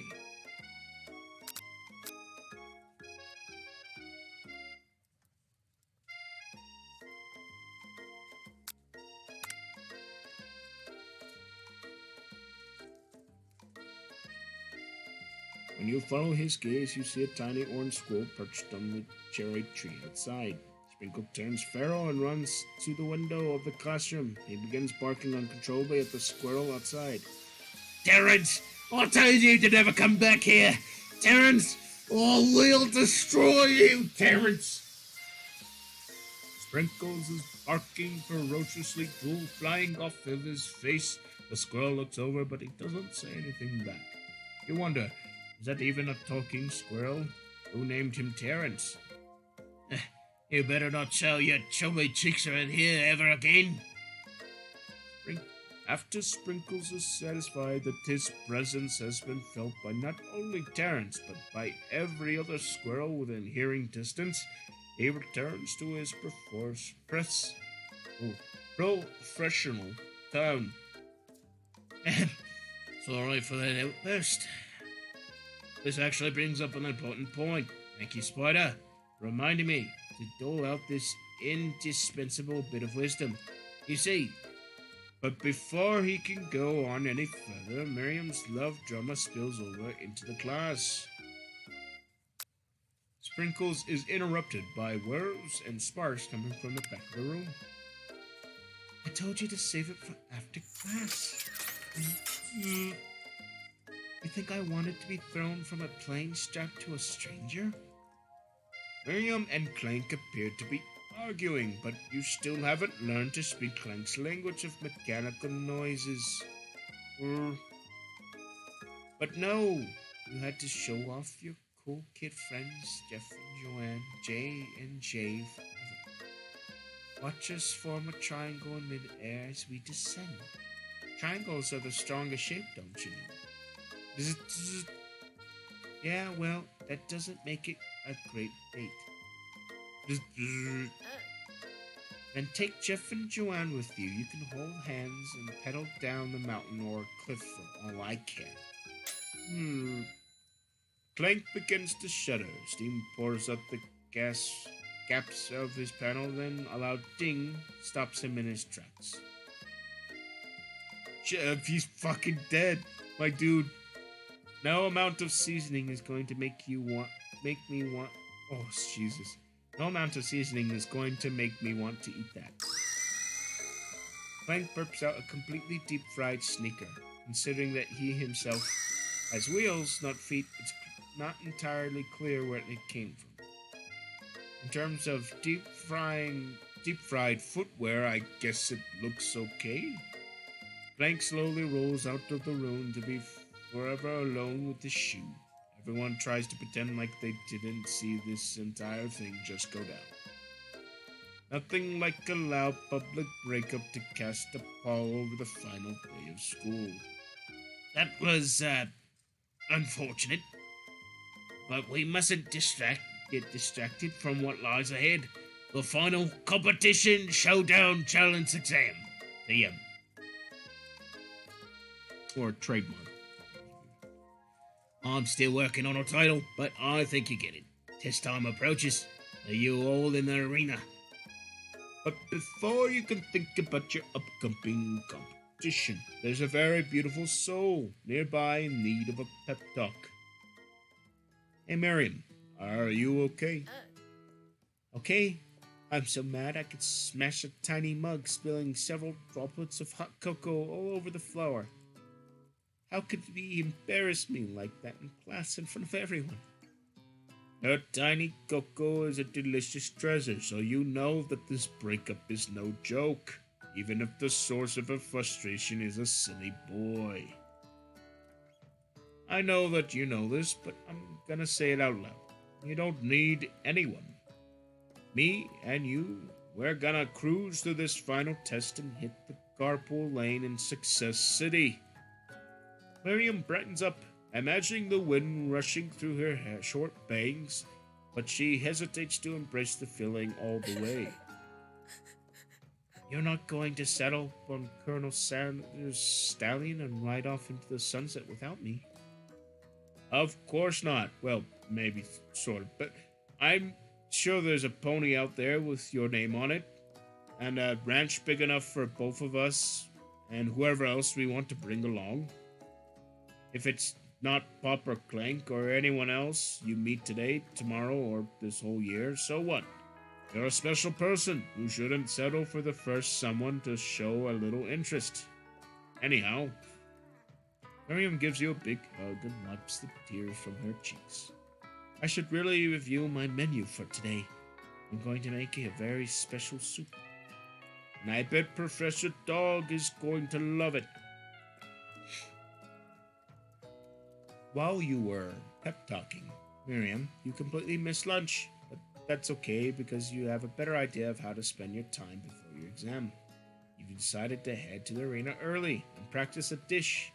This is it, the location of your final challenge. A test of will, a test of courage, a test of talent. A chance to beat the pants off of Van, the supposed madman, and his evilier counterpart Ashley. As you planned, you begin to run through a quick test of the recipe you've been working on. Spider's famous chicken pot pie. After practicing for months, making the dish comes second nature to you, and you're able to quickly get a fresh pot pie into the oven. But as soon as you do, your cram session is interrupted by Colonel Sanders. Spider, what are you doing here? There's still time before the exam. Oh, just taking it all in. I'm big into visualizing success, and I'm looking at my station and picturing victory. The pot pie has begun to bake, and the smell is slowly filling the space around you. Visualizing, huh? Not bad. I was hoping you were here cooking something delicious. You're usually happy to share your food with anyone who is hungry, but the last time you let Colonel Sanders get into your head, it cost you the cook-off. You decide that it's time to put your cooking above your romantic desires, but the decision gets hard to stick to when the oven timer goes off behind you. Yeah, my dish is gonna burn. I need to get that out of there. Okay, you got me. I'm doing a little bit more than visualizing. I know, my nose can smell pot pie from over 400 yards. That's a very unique skill, Colonel.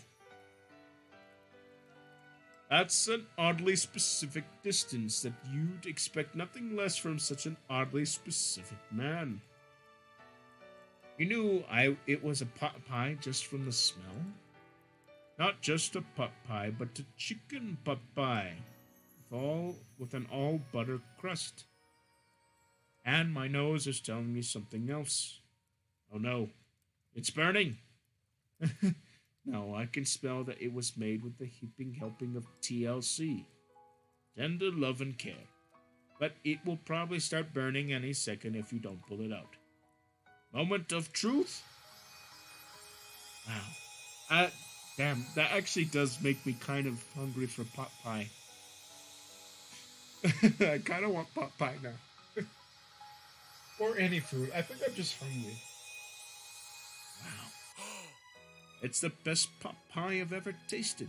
I've always loved country cooking, and I could eat this all day. There's no time left. The final showdown is about to begin. Sprinkle lays down the ground rules. There are no rules. That is, except cook with everything you've got. You step up for the cook-off of a lifetime. You decide that mac and cheese plus the pot pie you've been practicing are just the dishes that will push you over the edge of victory. That's a good choice, mac and cheese. I'm going to make mac and cheese, and no one will stop me. Sorry. Meanwhile, both Van and Ashley are prepping wildly elaborate dishes per their usual over-the-top selves. Miriam has her giant magnifying glass and several sets of tweezers. She's definitely prepared to go big by going small. Colonel Sanders seems to be harnessing his 11 herbs and spices, but he's trying to find a way to improve on something perfect. His original recipe. Fried chicken. The intensity of the room starts at a full 10 out of 10 with the frenzy of action. Everyone is calling out really cool special cooking moves as they prepare their food. Wow, this is getting serious and very anime. Colonel Sanders batters his chicken as it levitates through the air. That's very anime. Egg wash. Miriam furiously injects ingredients into a tiny itsy bitsy pot of broth. Best friend, Faster Blaster. Van flexes his pectorals as he chops open a sea urchin. Let's rock and ride. Ashley scoops up pastries off the tray with lightning speed. Shallow personality spatula. Even Clank gets into it. 5-dial pressure cook point cooking temperature technique.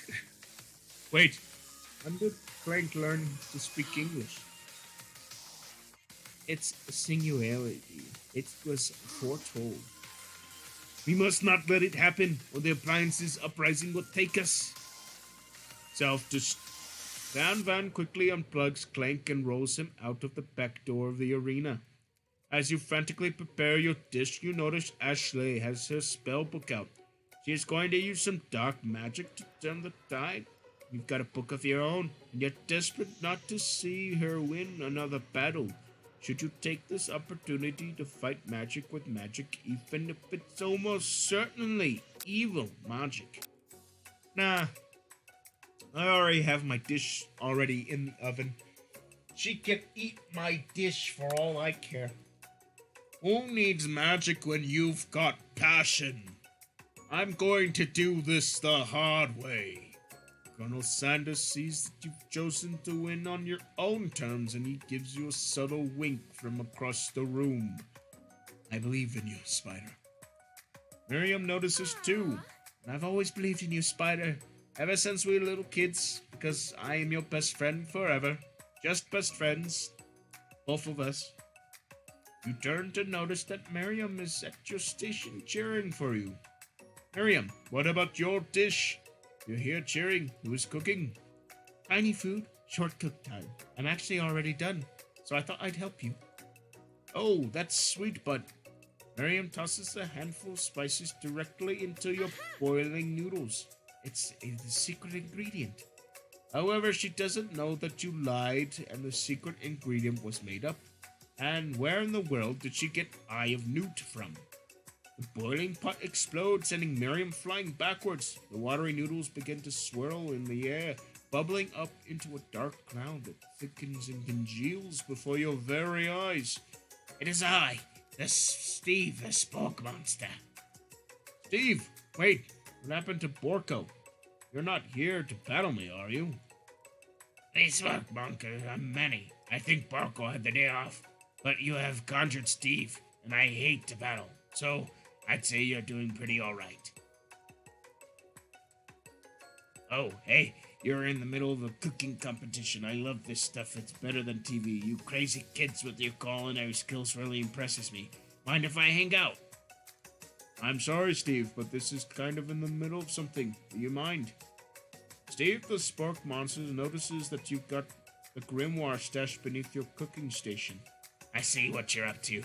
Crisscrossing some magical items and accidentally summoned me, huh? Yeah, you guessed it, sorta. If you're here, would you mind tossing me some fresh noodles into the pot of salted water? I'd love to. I've always wanted to be on top chef, actually. You know, when I was just a little spork pup back in the old country.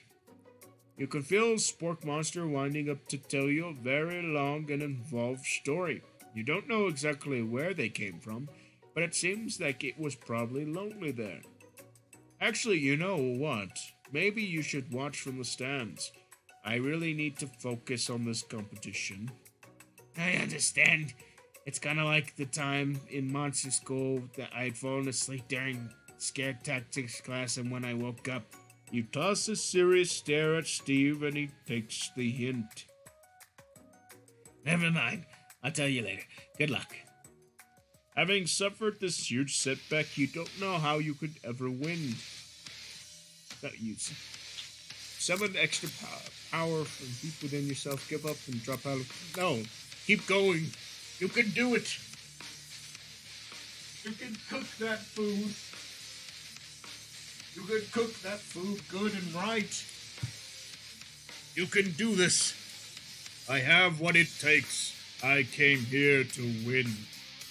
Your hair turns mac and cheese orange as culinary energy flows through your body. My heart is pure. My hands are steady and injured. My taste buds have been preparing their entire lives for... Yes, Spider, you are the chosen one. You will avenge me. The power you'd been summoning immediately fades back out. You interrupted my inspiring monologue. Sorry. My heart is pure, my hands are steady, my taste buds have been preparing their entire lives for this moment. I will show the world my cookery. You begin to levitate off the ground, energy coursing through your body. You know that with this power you can do anything. Except turn back time, which could be super useful because you were powering up your chicken pot pie overcooked in the oven and can't be saved. You don't worry, dear Spider. You may have suffered some setbacks, but that is all is not lost. Impressed by your fortitude, Colonel Sanders decides that you have earned his support. I've been watching you today. I must say, really impressive. I've been thinking on your feet, roaming with punches. He steps up to your station and stands right beside you. I am here to help. All you've managed to make is mac and cheese, and the time is almost up. You're going to need it. But Colonel Sanders, what about the test? What will happen to you?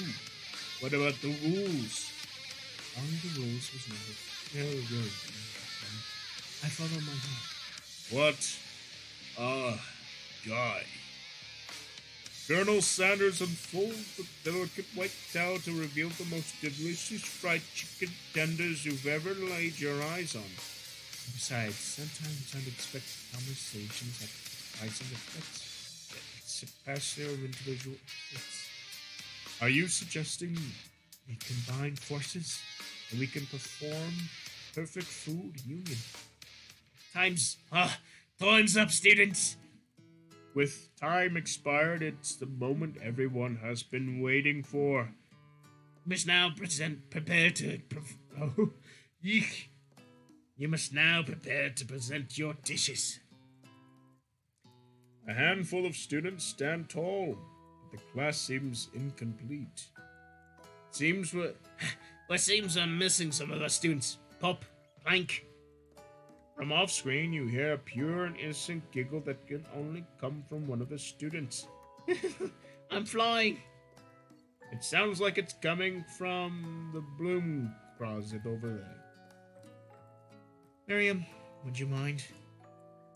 Inside the broom closet, you see Pop hanging onto a broom hook by elastic of his underpants. Pop, get down here. Get down right. Jesus. Pop, get down from right now.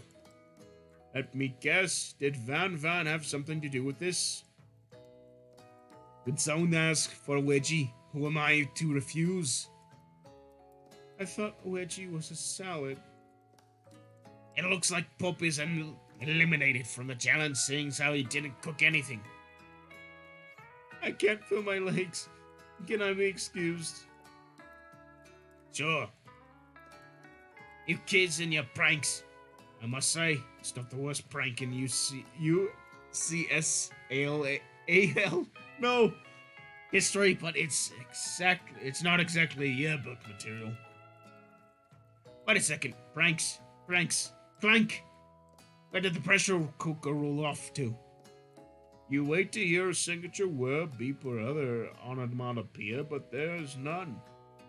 Somehow you must have gotten himself unplugged. I guess we'll have to figure that out later. That only leaves 4 remaining students. Please, collect your final projects. Yes, it has been a long semester. Wow, 3 whole days. Long. But after days of hard work, the time has come for me to eat. Miriam, please step forward. Now describe your dish. I've made tender udon noodles and a savory soup. My word, so delicious. Is that a teeny tiny natsuramaki I spy afloat of this itsy bitsy bowl? Yes, chef. Please, call my Sprinkles. Chef is my father's name. Yes, Sprinkles. And there's some green tea made from baby tea leaves that I picked myself. Sprinkle carefully sniffs around the dish before opening his mouth and letting just the tip of his pink dog tongue tip the bowl. Sublime. Sublime. Would anybody else like a taste? Oh, come on. I'm not one of those dogs that doesn't floss. I even have a really cute electric toothbrush for dogs. Fine, I'll enjoy it all by myself. And in the flesh, the entire meal has been devoured. Not that it took much, it was less than a thimble's worth of soup. A plus. Rarely do I taste a dish with this much love poured into it as yours. Miriam is overjoyed. She gives you a huge hug. Thank you, Spider, for helping me believe in myself. I didn't do anything. Van, you're up. Now describe your dish. I made over smooth egg custard with an axe-hewn urchin shell, top over with caviar. Oh wait, no. He's supposed to be Arnold. Only over smooth egg custard with an axe-hewn urchin shell, topped with caviar. Did you skewer one of the types of did you skewer one type of urchin with spines from a second different colored urchin? Yes, Sprinkles. A bit much, don't you think? That's exactly what I did it. A bit much is my brand. Doesn't it look cool? Sprinkles leans in to sniff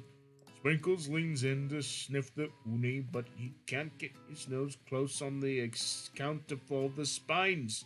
He begins to paw at it erratically, causing the custard to slosh around. Please be gentle with my dish, he growls. Finally, Sprinkles goes all in tongue first, but he can't get past the needles. He reels back as his tongue is poked and prodded. Ouch! My tongue! The professor appears to be having an allergic reaction to the sting. I can't eat this. It keeps poking my tongue. Disqualified. A stunning turn of events. Who would have thought that serving food in a bowl made of needles could be difficult to eat? Dejected Van does not go gentle into the night. Disqualified for glamour. Don't disqualify this misery. This isn't the last you've heard from me. Before forcing us to endure his swollen tongue for another moment, Sprinkle graciously laps up a bowl of milk. I know, yeah. I'm a dog, I drink milk, get over it. Sometimes it helps calm down my agitated tongue. Next student, Ashley. Ashley, it's time to step up. Now describe your dish. I made orange blossom Turkish delight with light rose water syrup, topped with French meringue and connected by sugar glass. That actually doesn't sound too bad. Indeed, it's quite delightful. However, I'd ask you to please refrain from eating it or attempting to taste it in any way. It's very fragile and meant to be a display piece. Don't eat the food at a cooking school. Got toast in your ears or something, Spider? I told you, it's a display piece. Ashley, I must say, it is beautiful. However, this is a cooking competition at a cooking school. Yeah, which is why I cooked it, and I did an extremely good job cooking it too. I didn't realize that we were having an eating exam. If I wanted to be judged on eating, I'd go to the College of Eating, School for the Hungry. Ugh. I suppose you could smell it if you absolutely insisted, but I don't breathe too hard. You might disrupt the sugar spiral. If the food can't be eaten, it can't be judged. You're disqualified. Rage overtakes Ashley as she finally cannot keep her two-faced routine up. You wouldn't know high-end cuisine if it cooked you. And with that, Ashley storms off to rededicate herself for being the best, but this time without being shackled by trying to make a fake nice, liked by everyone kind of thing. This isn't the last you've heard from me, either. This class gets much smaller. I'll be teaching myself. You, the Colonel Sanders, are the final cooks. Step up. 2 chefs. What began as a bowl of delicious mac and cheese has become something else. He examines it closely, sniffing and eyeing the bowl. I don't have a good feeling about this. From somewhere in the room, little drum plays. Just when I thought I've seen everything in this kitchen, you give me this thing. Completely blow me away. In my 49 dog years of life, I've never tasted anything so delicious and perfectly balanced. I'm so delicious, in fact, that everyone passes the class. You pass, you pass, you pass, and you pass. Everyone gathers around and partakes of the mac and cheese bowl. They all seem to be transcended to the reality into another dimension. You win. Together, you and Colonel Sanders have made a new menu item. The new menu item is so impressive that even Van and Ashley are drawn back by its magnetic fragrance. When they gaze upon your mac and cheese bowl, they admit that you are indeed an excellent chef. Sprinkles declares that you have passed. Everyone has passed. There were supposed to be more battles, but come on, how could they be better than this one? Now that you all had your school year is complete and everyone is graduated and students returned for one last assignment to get their groove on, the cafeteria has been completely redecorated in order to serve as a site of the school's graduation dance. Compared to the massive high-tech cooking area, the amber decor seems downright cute and cozy. DJ Dog is in my house! I'm not doing it. You knew that Sprinkle was a master chef, but also a world-renowned turntablist. Who's to say that you can't teach an old dog new tricks? Van and Ashley tell everyone that they've committed themselves to righting the wrongs they did while they were villains. I just noticed their clothes were different, and it stopped me. I have to admit that did fucking stop me there for a sec. I was just like, what? It's not bad. It fits both of them. I like it. For a moment, you actually believe them. Not another haunting. No ghosts allowed at graduation. It's clearly written in the school's bylaws. I was never actually a ghost. It was just all a trick to get you to finally notice me. Oh, amusing. And now that everyone is together, it's a sport monster. He has totally mellowed out. Everyone, Spark Monster is no more. From here on out, I prefer everyone refer to me by my new name, Party Monster. Students try to finish what they had to say, but everyone is too wrapped up on talking to Party Monster.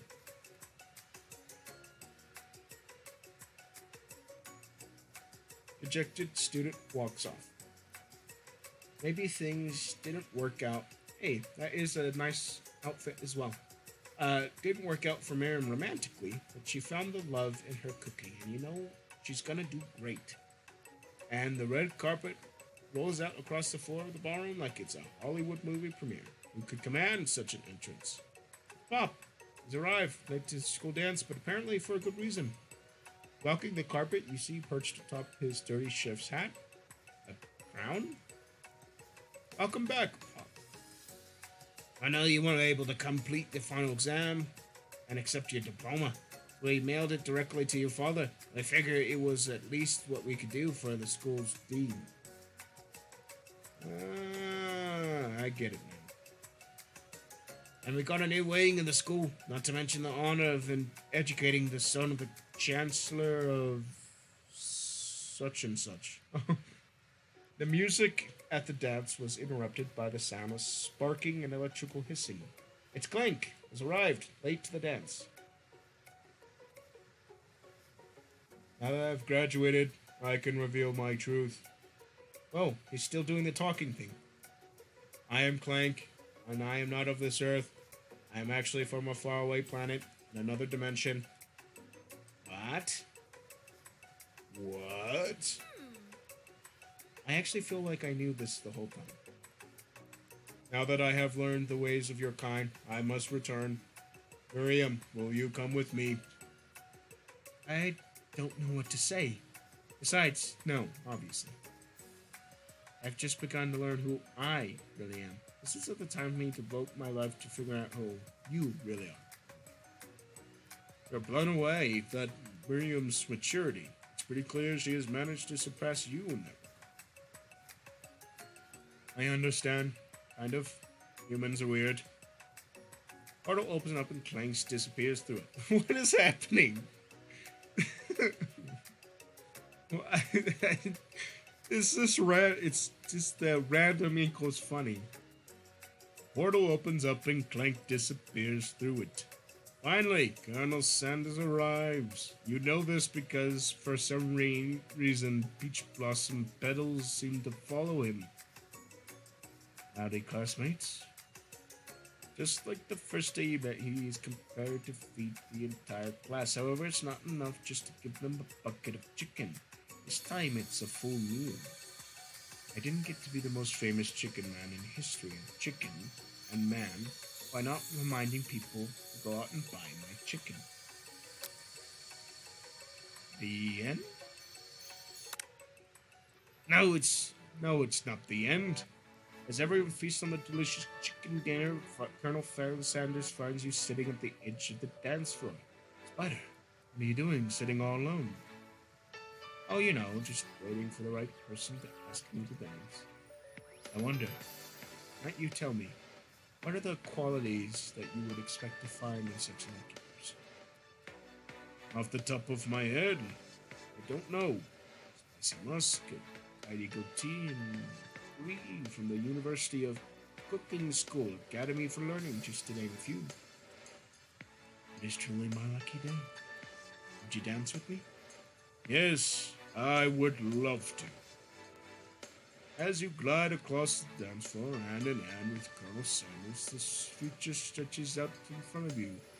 And once my 100th franchise is up and running, I'll be ready to take a day off. I'll be so glad to spend it together with you. How sweet. We'll work together and play together. Colonel Sanders stops dead in his tracks.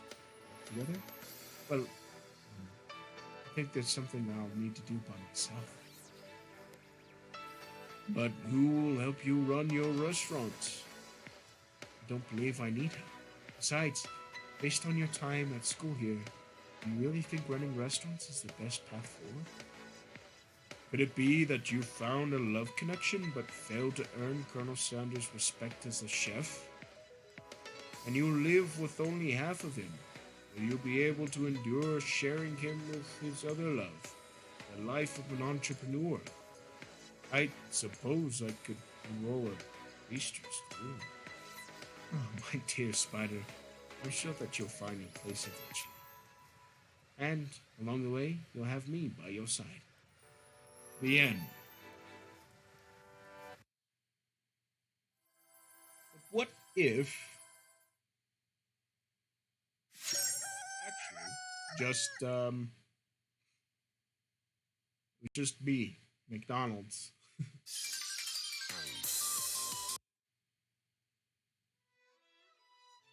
Yeah, well, there you go. That's it's Colonel Sanders. It's an interesting little game, and I hope you guys have enjoyed it. I'll stream probably a little bit later on to do art, but I'm gonna take a break for now. Get something in my stomach to eat. There's no KFC in my town anymore, so I would say I'm gonna go out and get some KFC, but unfortunately there isn't any KFC in my town. So yeah. Anyways, thank you very much.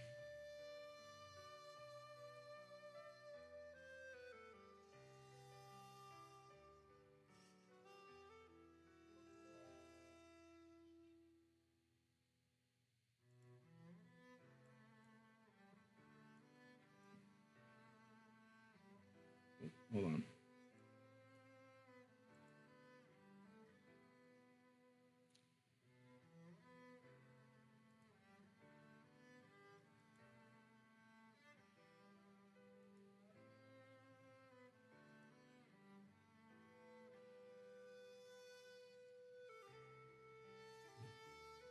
All right. Well, let's raid someone. Zephyr's on.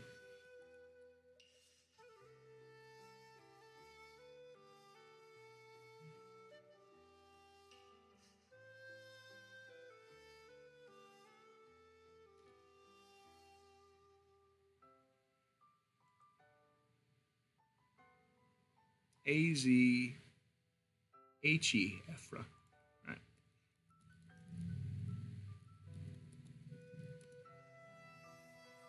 And yeah, that's it for now.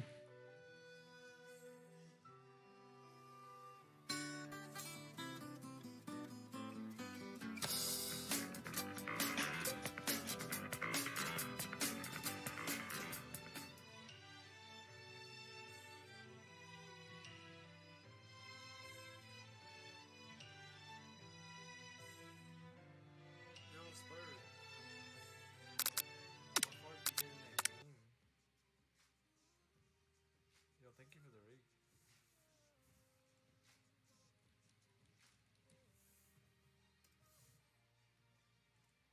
Spider was playing this